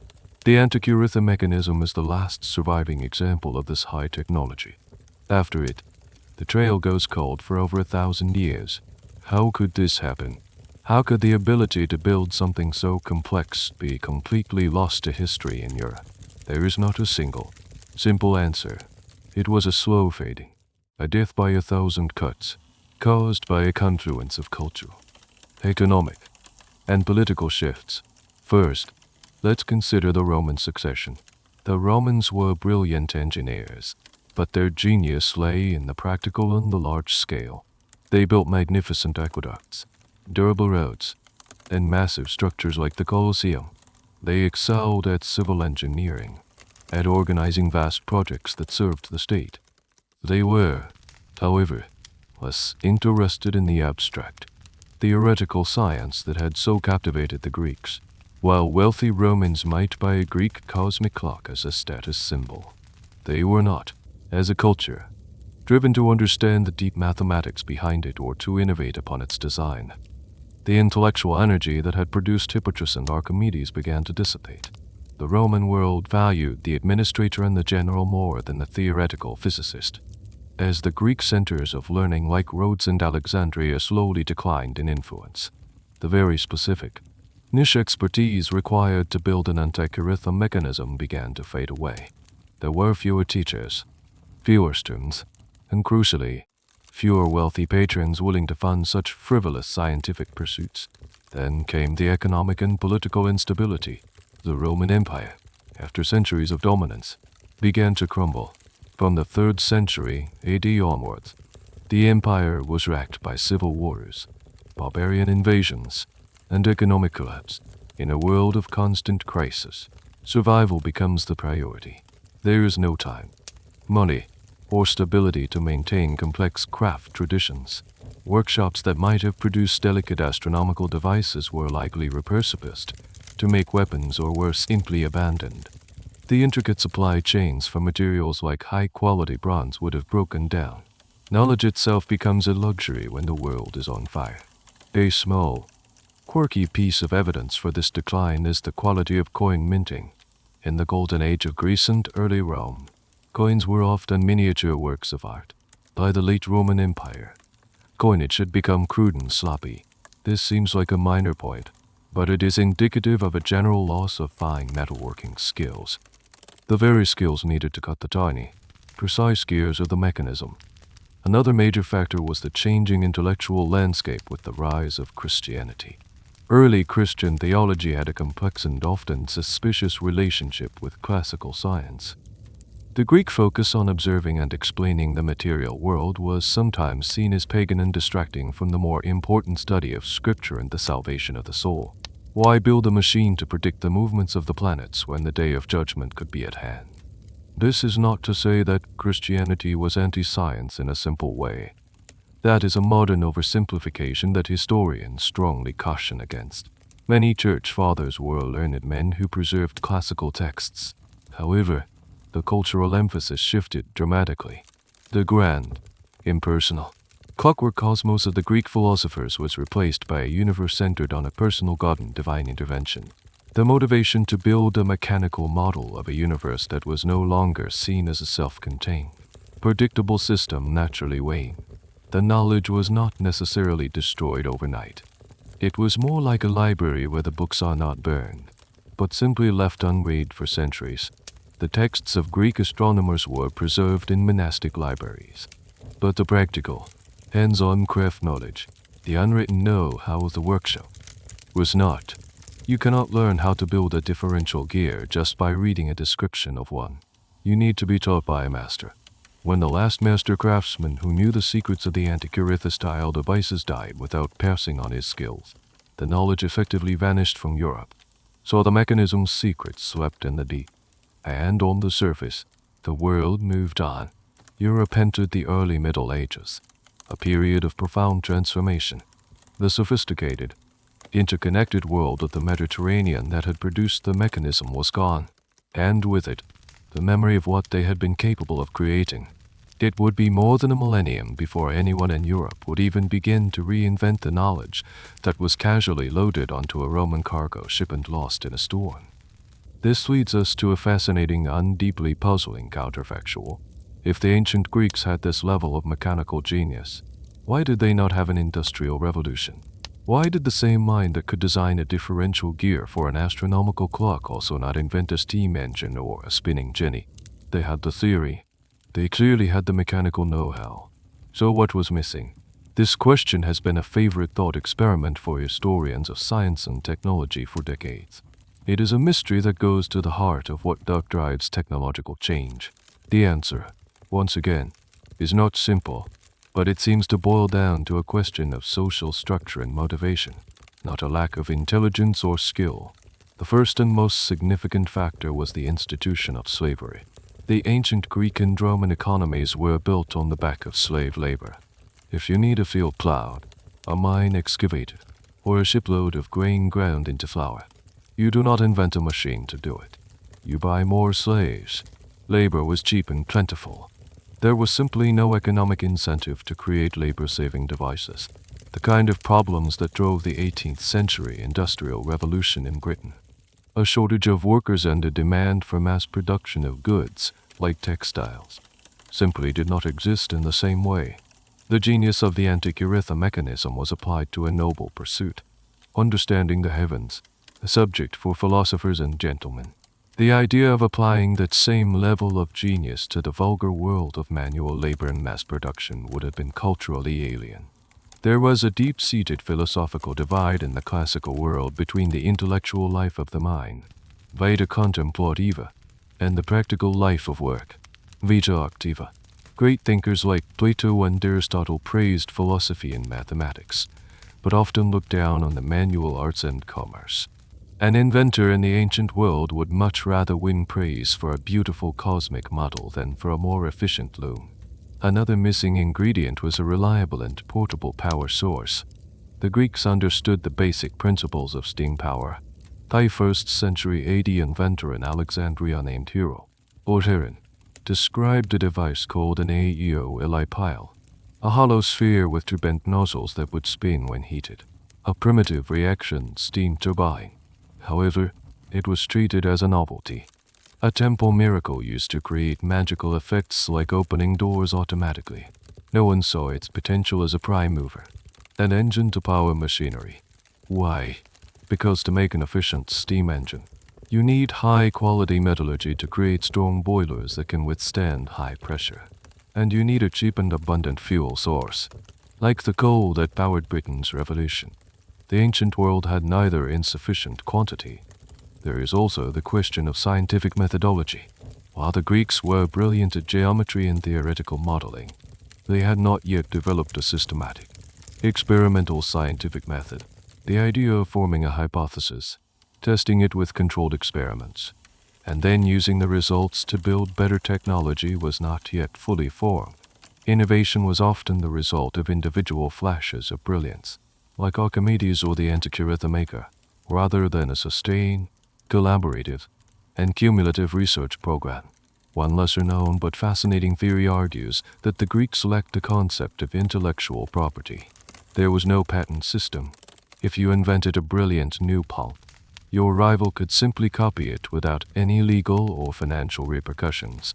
This might have discouraged inventors from spending years developing practical, commercial machines. Why go to all the trouble if you cannot profit from your invention? It was safer to create one-off masterpieces for rich patrons. This is, however, a highly debated topic, as the entire concept of patents is a modern one. So the seeds of an industrial revolution were there. The gears, the theory, the ingenuity, but the soil was not fertile.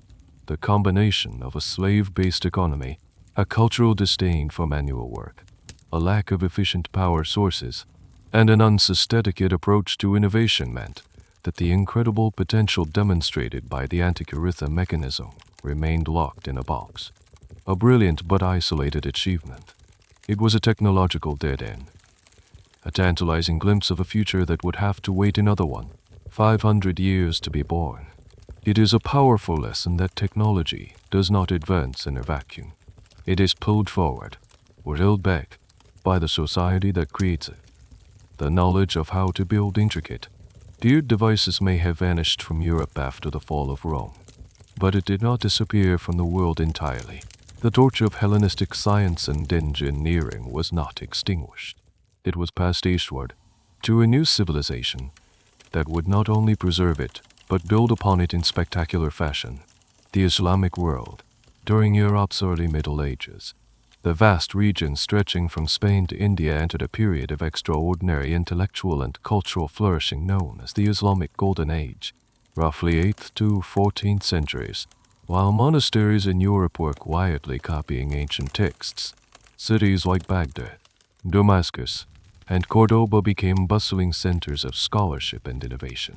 Arab and Persian scholars had an immense respect for the scientific traditions of the past.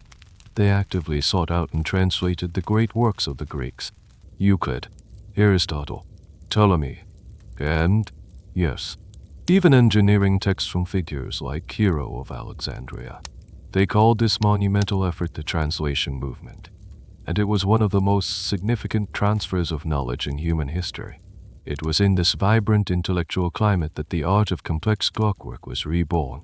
The artisans and engineers of the Islamic world became fascinated with automata, mechanical devices that could move on their own, and with sophisticated astronomical clocks. They took the basic principles described in the ancient Greek texts and elevated them to an astonishing new level of complexity and artistry. The most famous of these master engineers was Ismail al-Jawzari, who worked in the 12th century in what is now modern-day Turkey. Al-Jawzari was a true heir to the spirit of Archimedes and the Antikythera Mechanism.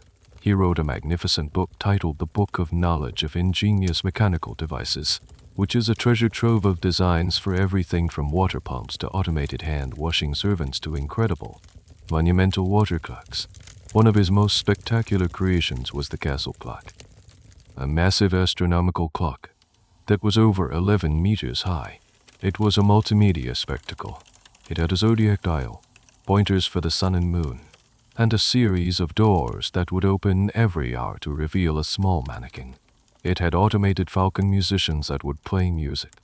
It was a public display of time, astronomy, and artistry on a scale the Greeks had never attempted. Did Al-Jawzari have access to something like the Antikythera Mechanism? Almost certainly not, but he did have access to the same foundational knowledge from Alexandria that likely inspired it. He was part of the same intellectual lineage.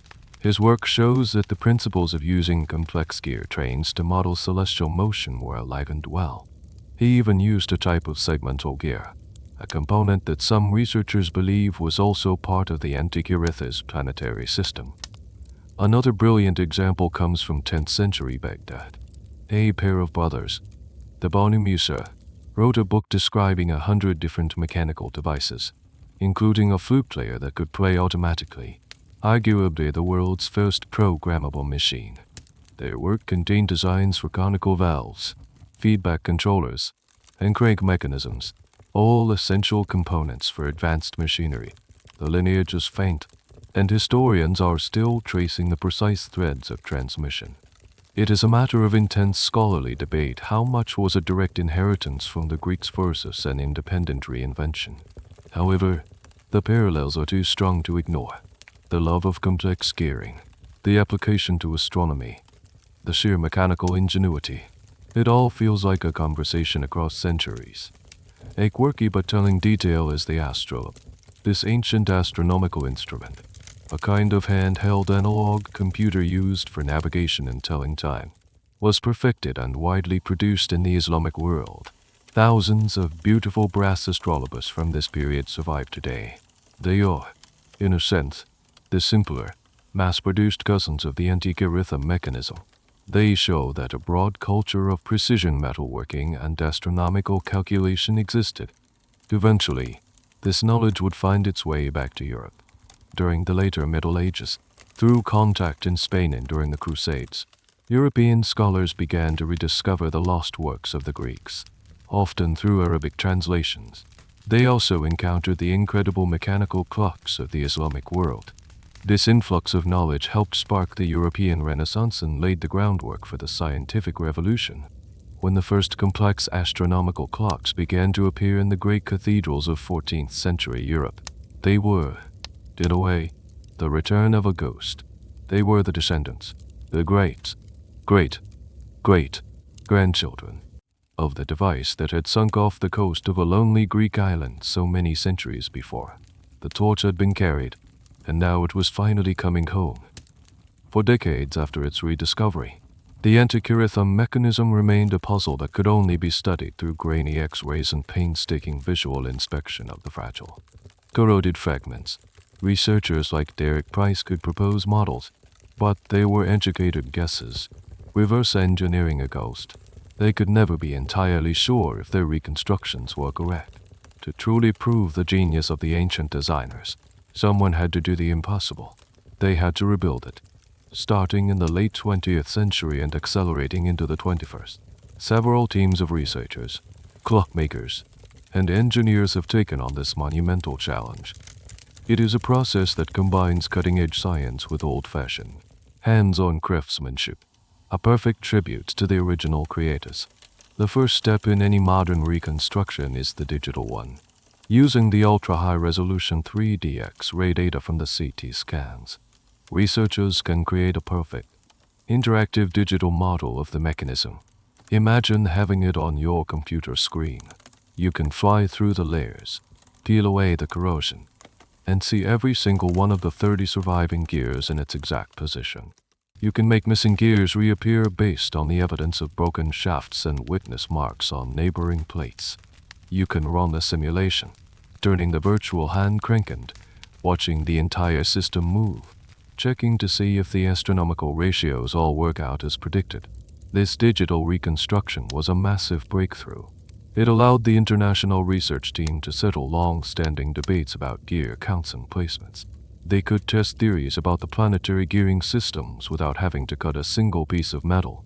It was in this digital realm that the full, breathtaking complexity of the device was finally laid bare, confirming the existence of the pin-and-slot lunar anomaly system, the eclipse prediction spirals, and the framework for the planetary displays.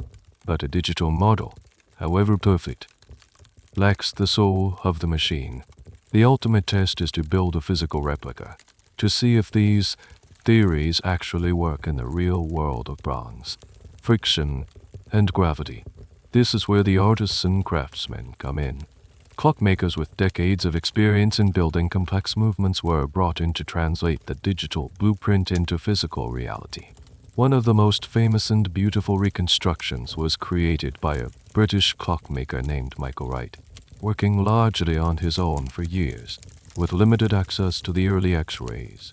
He built a stunningly complex and largely accurate working model, pioneering many of the ideas that the larger teams would later confirm. Another incredible effort was undertaken for a documentary, resulting in a model built by the expert hands at the Dutch clock-making workshop of Hubbard. But perhaps the most accessible and famous physical reconstruction is the one made from a very modern material, LEGO. The video of a functioning LEGO Antikythera Mechanism went viral, brilliantly demonstrating the core principles of the device to millions of people. It is a wonderfully anachronistic tribute, the world's oldest computer being modeled in one of the world's most beloved modern construction toys. Building a metal replica is an exercise in profound respect for the original makers. The modern builders have access to computer-controlled milling machines, precision lathes, and advanced metal alloys. Yet, to stay true to the spirit of the original, many try to use techniques that would have been available to an ancient craftsman. They cut the gear teeth by hand, file the spindles, and engrave the dials with sharp tools. In doing so, they gain a deep appreciation for the skill of the original artisans. The ancient makers had to create perfectly circular gears with evenly spaced teeth using nothing but hand tools, dividers, and an incredible eye for precision. They had to work in bronze, a tricky material to cast and machine.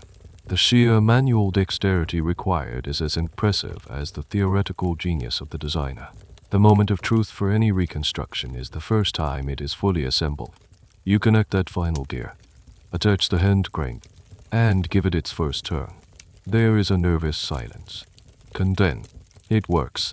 The pointers for the sun and moon begin their elegant dance. The eclipse predictor slides along its spiral path. The intricate planetary gears mesh perfectly. The machine comes to life, a ghost resurrected in gleaming metal. These working replicas are more than just museum exhibits. They are research tools. By running them, researchers can spot subtle mechanical issues and interactions that might not be obvious in a digital model. They are also powerful teaching aids, making the abstract concepts of Hellenistic astronomy tangible and intuitive. Holding and operating a well-made replica is the closest any of us will ever get to experiencing what the original owner must have felt. a sense of wonder, and a profound connection to the clockwork of the cosmos. After the painstaking process of digital modeling and reverse engineering, after all the debates about gear counts and inscriptions, comes the moment of truth.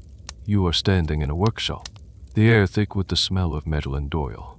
Before you sits the completed replica. It is not a 3D model on a screen. It is real.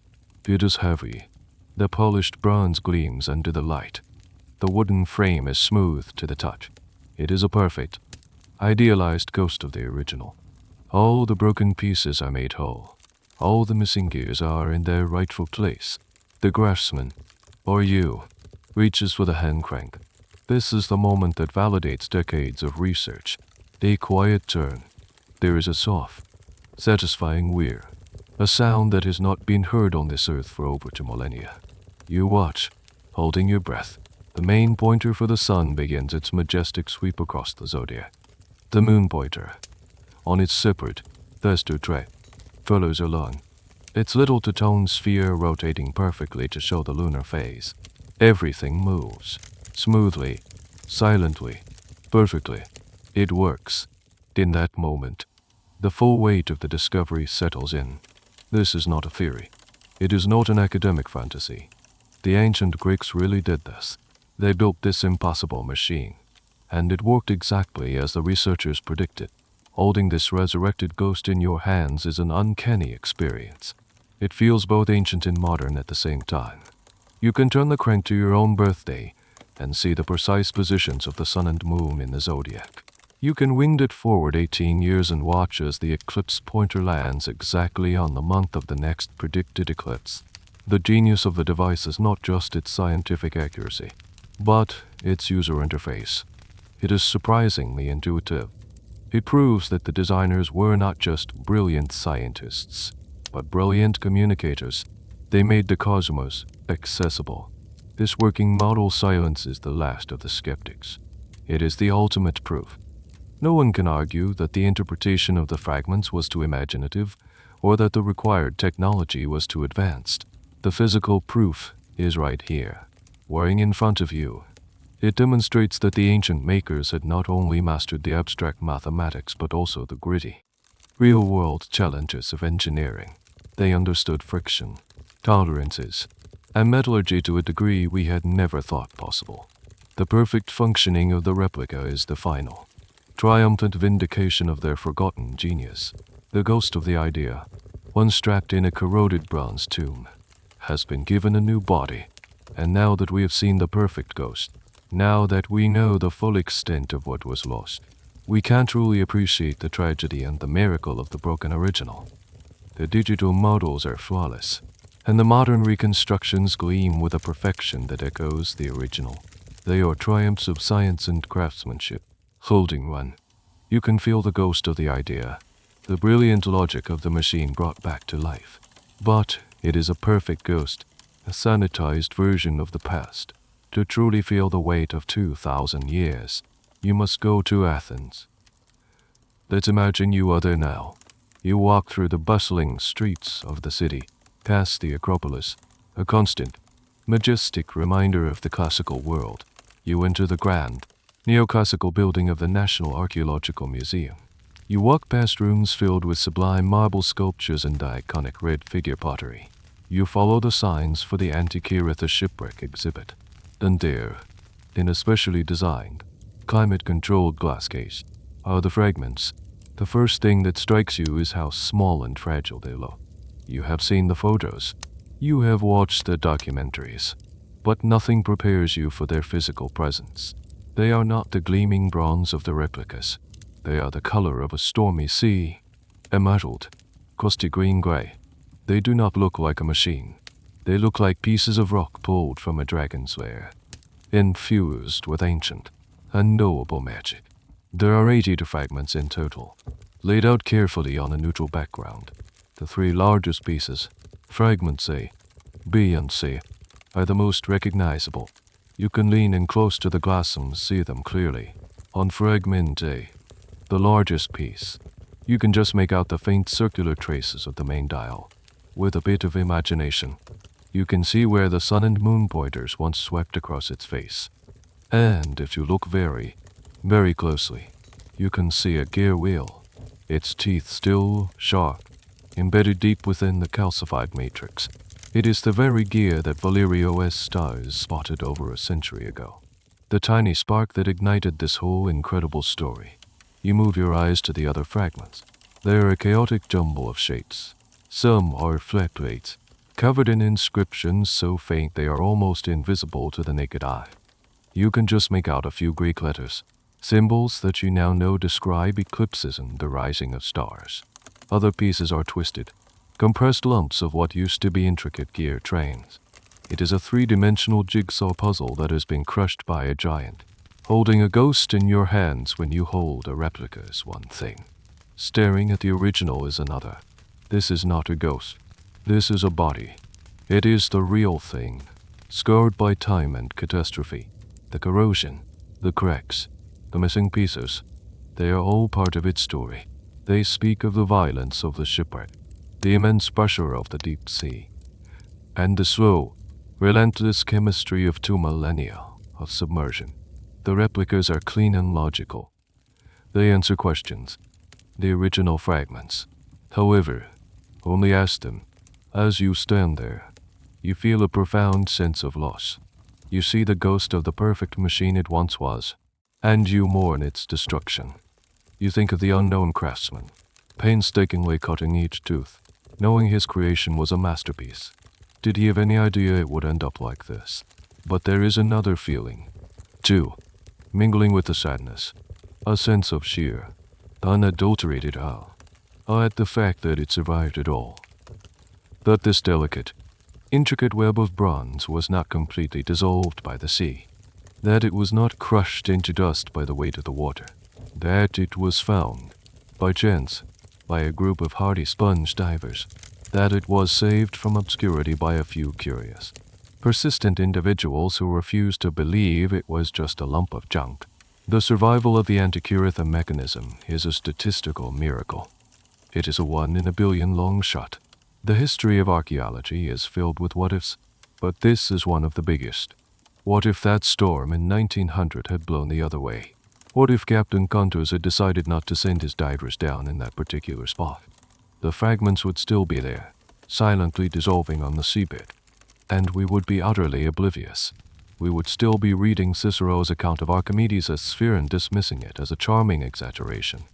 Looking at these humble, broken pieces, you understand that they are one of the most important objects ever recovered from the ancient world. They are a direct, physical link to a level of genius we thought was impossible. They are a testament to human ingenuity, a message in a bottle from a lost world of science. The perfect replicas show you how the machine worked, but these broken fragments, in their silent, dignified decay, tell you why it matters. Standing here, in the quiet of the museum, looking at the authentic, wounded fragments, you start to reflect on the larger message. What is this device really trying to tell us? Across the gulf of 200 years.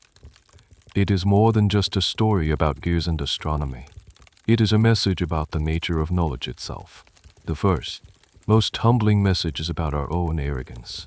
We often view history as a straight, upward line of progress. We see ourselves standing at the pinnacle, looking back at the primitive civilizations of the past. We assume that we are smarter, more capable, and more technologically advanced in every conceivable way. The Antikythera Mechanism shatters that comfortable illusion. It is a profound shock to our sense of linear progress. It reveals that history is not a straight line. It is a messy, cyclical, winding path, full of peaks and valleys, golden ages and dark ages. There have been moments of incredible brilliance that were followed by long periods of stagnation or regression. The existence of this device proves that a pocket of ancient Greek society achieved a level of sophisticated mechanical engineering that would not be seen again in Europe for 400 years. It is a powerful reminder that knowledge is fragile. It can be lost. Civilizations can forget as much as they learn. The second message is one of profound connection. We often feel disconnected from the ancient world. We see their marble statues and ruined temples and feel a sense of otherness. They are a different kind of people. We might think, with different minds. The mechanism bridges that gap. The mind that designed the differential gear in this device is a mind we can recognize. It is a rational, logical, systematic mind, grappling with the same laws of physics and mathematics that we do today. The user of the device, checking the date of the next Olympics or the phase of the moon, had motivations we can understand. They wanted to organize their lives, connect with their culture, and feel a sense of their place in the universe. The desire to understand the cosmos, to build models of it, and to predict its behavior is a deeply human impulse that transcends time. The Antikythera Maker was our intellectual brother. This little bronze box is a handshake across the centuries. Then there is the message about human ingenuity. The mechanism is a testament to what the human mind can achieve when it is curious, determined, and free to think. It was born in a culture that valued knowledge for its own sake. The Greeks who designed and built it were driven by a pure, passionate desire to understand the world around them. They were not trying to build a weapon or make a fortune. They were trying to build a poem in bronze and gears, a tribute to the beauty and order they saw in the heavens. It is a powerful argument for the value of blue sky research, of pursuing knowledge without an immediate practical application in mind. Who could have known that the abstract geometry used to model the moon's orbit would lead to this mechanical marvel? It is a celebration of the human brain's ability to make connections, to see patterns, and to turn abstract ideas into tangible reality. There is also a more subtle, almost philosophical message embedded in the object itself. The device is entirely deterministic. You turn the crank, and the future is revealed, as inevitable and predictable as the turning of the gears. This reflects the worldview of its creators, a belief in a rational, ordered, understandable universe, a cosmos that runs like a great clock. This worldview was largely lost for a time, replaced by one more centered on mystery and divine will. But it would eventually return with the scientific revolution, with figures like Newton who saw the universe as a system governed by immutable laws. The mechanism is a prophecy, a bronze prediction of the return of its own philosophy. Historians still argue about the true meaning of the artifact. Is it a testament to a lost golden age, or a fluke, a brilliant dead end? The consensus is leaning away from the fluke theory. It feels more like the tip of a submerged iceberg, a hint at a whole world of ancient high technology that we are only just beginning to appreciate. The message from the past, then, is that the past is not what we thought it was. It is more complex, more brilliant, and far more mysterious. It challenges us to keep digging, to keep looking, and to be prepared to have our assumptions overturned. After all the research, all the scanning, all the reconstructions, you would think we would have this ancient gadget all figured out. But the truth is, the Antikythera Mechanism still holds onto its secrets with a stubborn, corroded grip. For every question we have answered, new ones have emerged. The final chapter of this story is not one of conclusions, but of lingering, tantalizing mysteries that still puzzle the world's best experts. The biggest and most obvious mystery is about the missing pieces. We have 82 fragments, but it is estimated that this is only about 1/3 of the original device. The other 2/3 are either still sitting on the seafloor, buried under centuries of sand and sediment, or they were dissolved by the sea long ago. The great hope of every archaeologist and historian working on the project is that more fragments will be found. New excavations at the Antikythera wreck site are ongoing, using advanced robotic submersibles and DNA analysis of the surrounding sediment. Teams are meticulously searching the debris field. Every few years, there is a flicker of excitement as a new, small piece is found. But the main missing sections, which almost certainly contain the bulk of the complex planetary gear systems, remain elusive. Whether we will ever find them is the million-dollar question. Finding the rest of the mechanism would be like finding the Dead Sea Scrolls of the history of technology. Then there is the mystery of the prime mover. How was the device originally turned? We assume it was a simple hand crank or a knob on the side, as this is the most logical solution. However, there is no definitive evidence of what this input mechanism looked like. Some more imaginative theories have proposed it might have been connected to a water clock, eclipstia, allowing it to run continuously, automatically updating the heavens day by day. This is considered unlikely by most experts, as the wear on the gears does not suggest constant motion. But it is a fascinating idea. Was it a hands-on, interactive device or a self-running display? We still do not know for sure. Another enduring puzzle is the box. The mechanism was housed in a wooden case, and fragments of this wood were recovered with the bronze. But what did it look like? Was it a simple, functional box designed for protection, like a modern piece of scientific equipment? Or was it an ornate, beautifully carved piece of furniture, a work of art in its own right, designed to complement the treasure inside? The aesthetic choices of its presentation could tell us a lot more about its intended use and donor. And what about the pointers? All of the original pointers from the front and back dials are missing. We can infer their existence and their function from the gears and the inscriptions, but their design is a mystery. Were they simple, elegant bronze needles, or were they more elaborate, perhaps ending in small, sculpted hands or symbols representing the gods associated with the planets? One tantalizing theory suggests the pointers for the sun and planets might have been made of or contained colored glass to represent the essences of the celestial bodies. Gold for the sun, red for Mars. It is pure speculation, but it highlights how much of the device's original beauty and character is lost to us. The academic world is still fiercely debating the precise layout of the planetary gears, while the inscriptions prove they existed. The exact mechanical solution to model all 5 planets within the confined space of the box is a nightmare of complexity.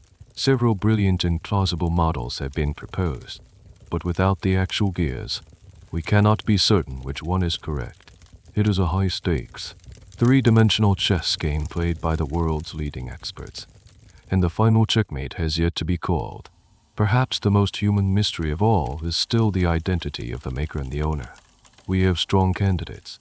Hipparchus, Posidonius, a wealthy Roman patron, but no definitive proof. No names are inscribed on the device. No shipping manifest has ever been found. It remains an anonymous masterpiece. It is as if the builders of the Great Pyramid had forgotten to tell us which pharaoh it was for. These unanswered questions are not a failure of the research. They are what makes the Antikythera Mechanism so endlessly fascinating. It is a story that is still unfolding. It reminds us that history is not a closed book, but an active investigation. The device does not give up its secrets easily. It makes us work for them, and in doing so, it keeps the spirit of its creators, that burning curiosity to understand the world, alive in all of us. The greatest mystery of the Antikythera Mechanism may be that its story is not over yet. So the story ends, but the feeling lingers. The tale of the gears and the shipwreck fades, and you are left floating in a quiet space. The details blur. The names of the inventors and the count of the gear teeth all dissolve. Like salt in water, what remains is the gentle hum of the idea itself, the quiet confidence of a mind that looked at the vast, chaotic cosmos and chose to see a clock. You can feel the slow, steady turning of those ancient wheels in the back of your mind. It is a peaceful rhythm, a mechanical lullaby from a world long gone. You are on that sponge diver's boat now. The storm has passed, and the sea is a calm sheet of glass. The sun is warm on your face. There is no treasure below, no wreck to be found, just the gentle rocking of the waves and the peaceful silence of the afternoon. The past is sleeping, and maybe, so are you. The weight of history is lifting, becoming as light as a dream. And in that dream, you see a sky not of distant, cold stars, but of friendly, gleaming bronze gears, all turning in perfect, silent harmony, guiding you softly into the deep, quiet night. The end of the article. Good night.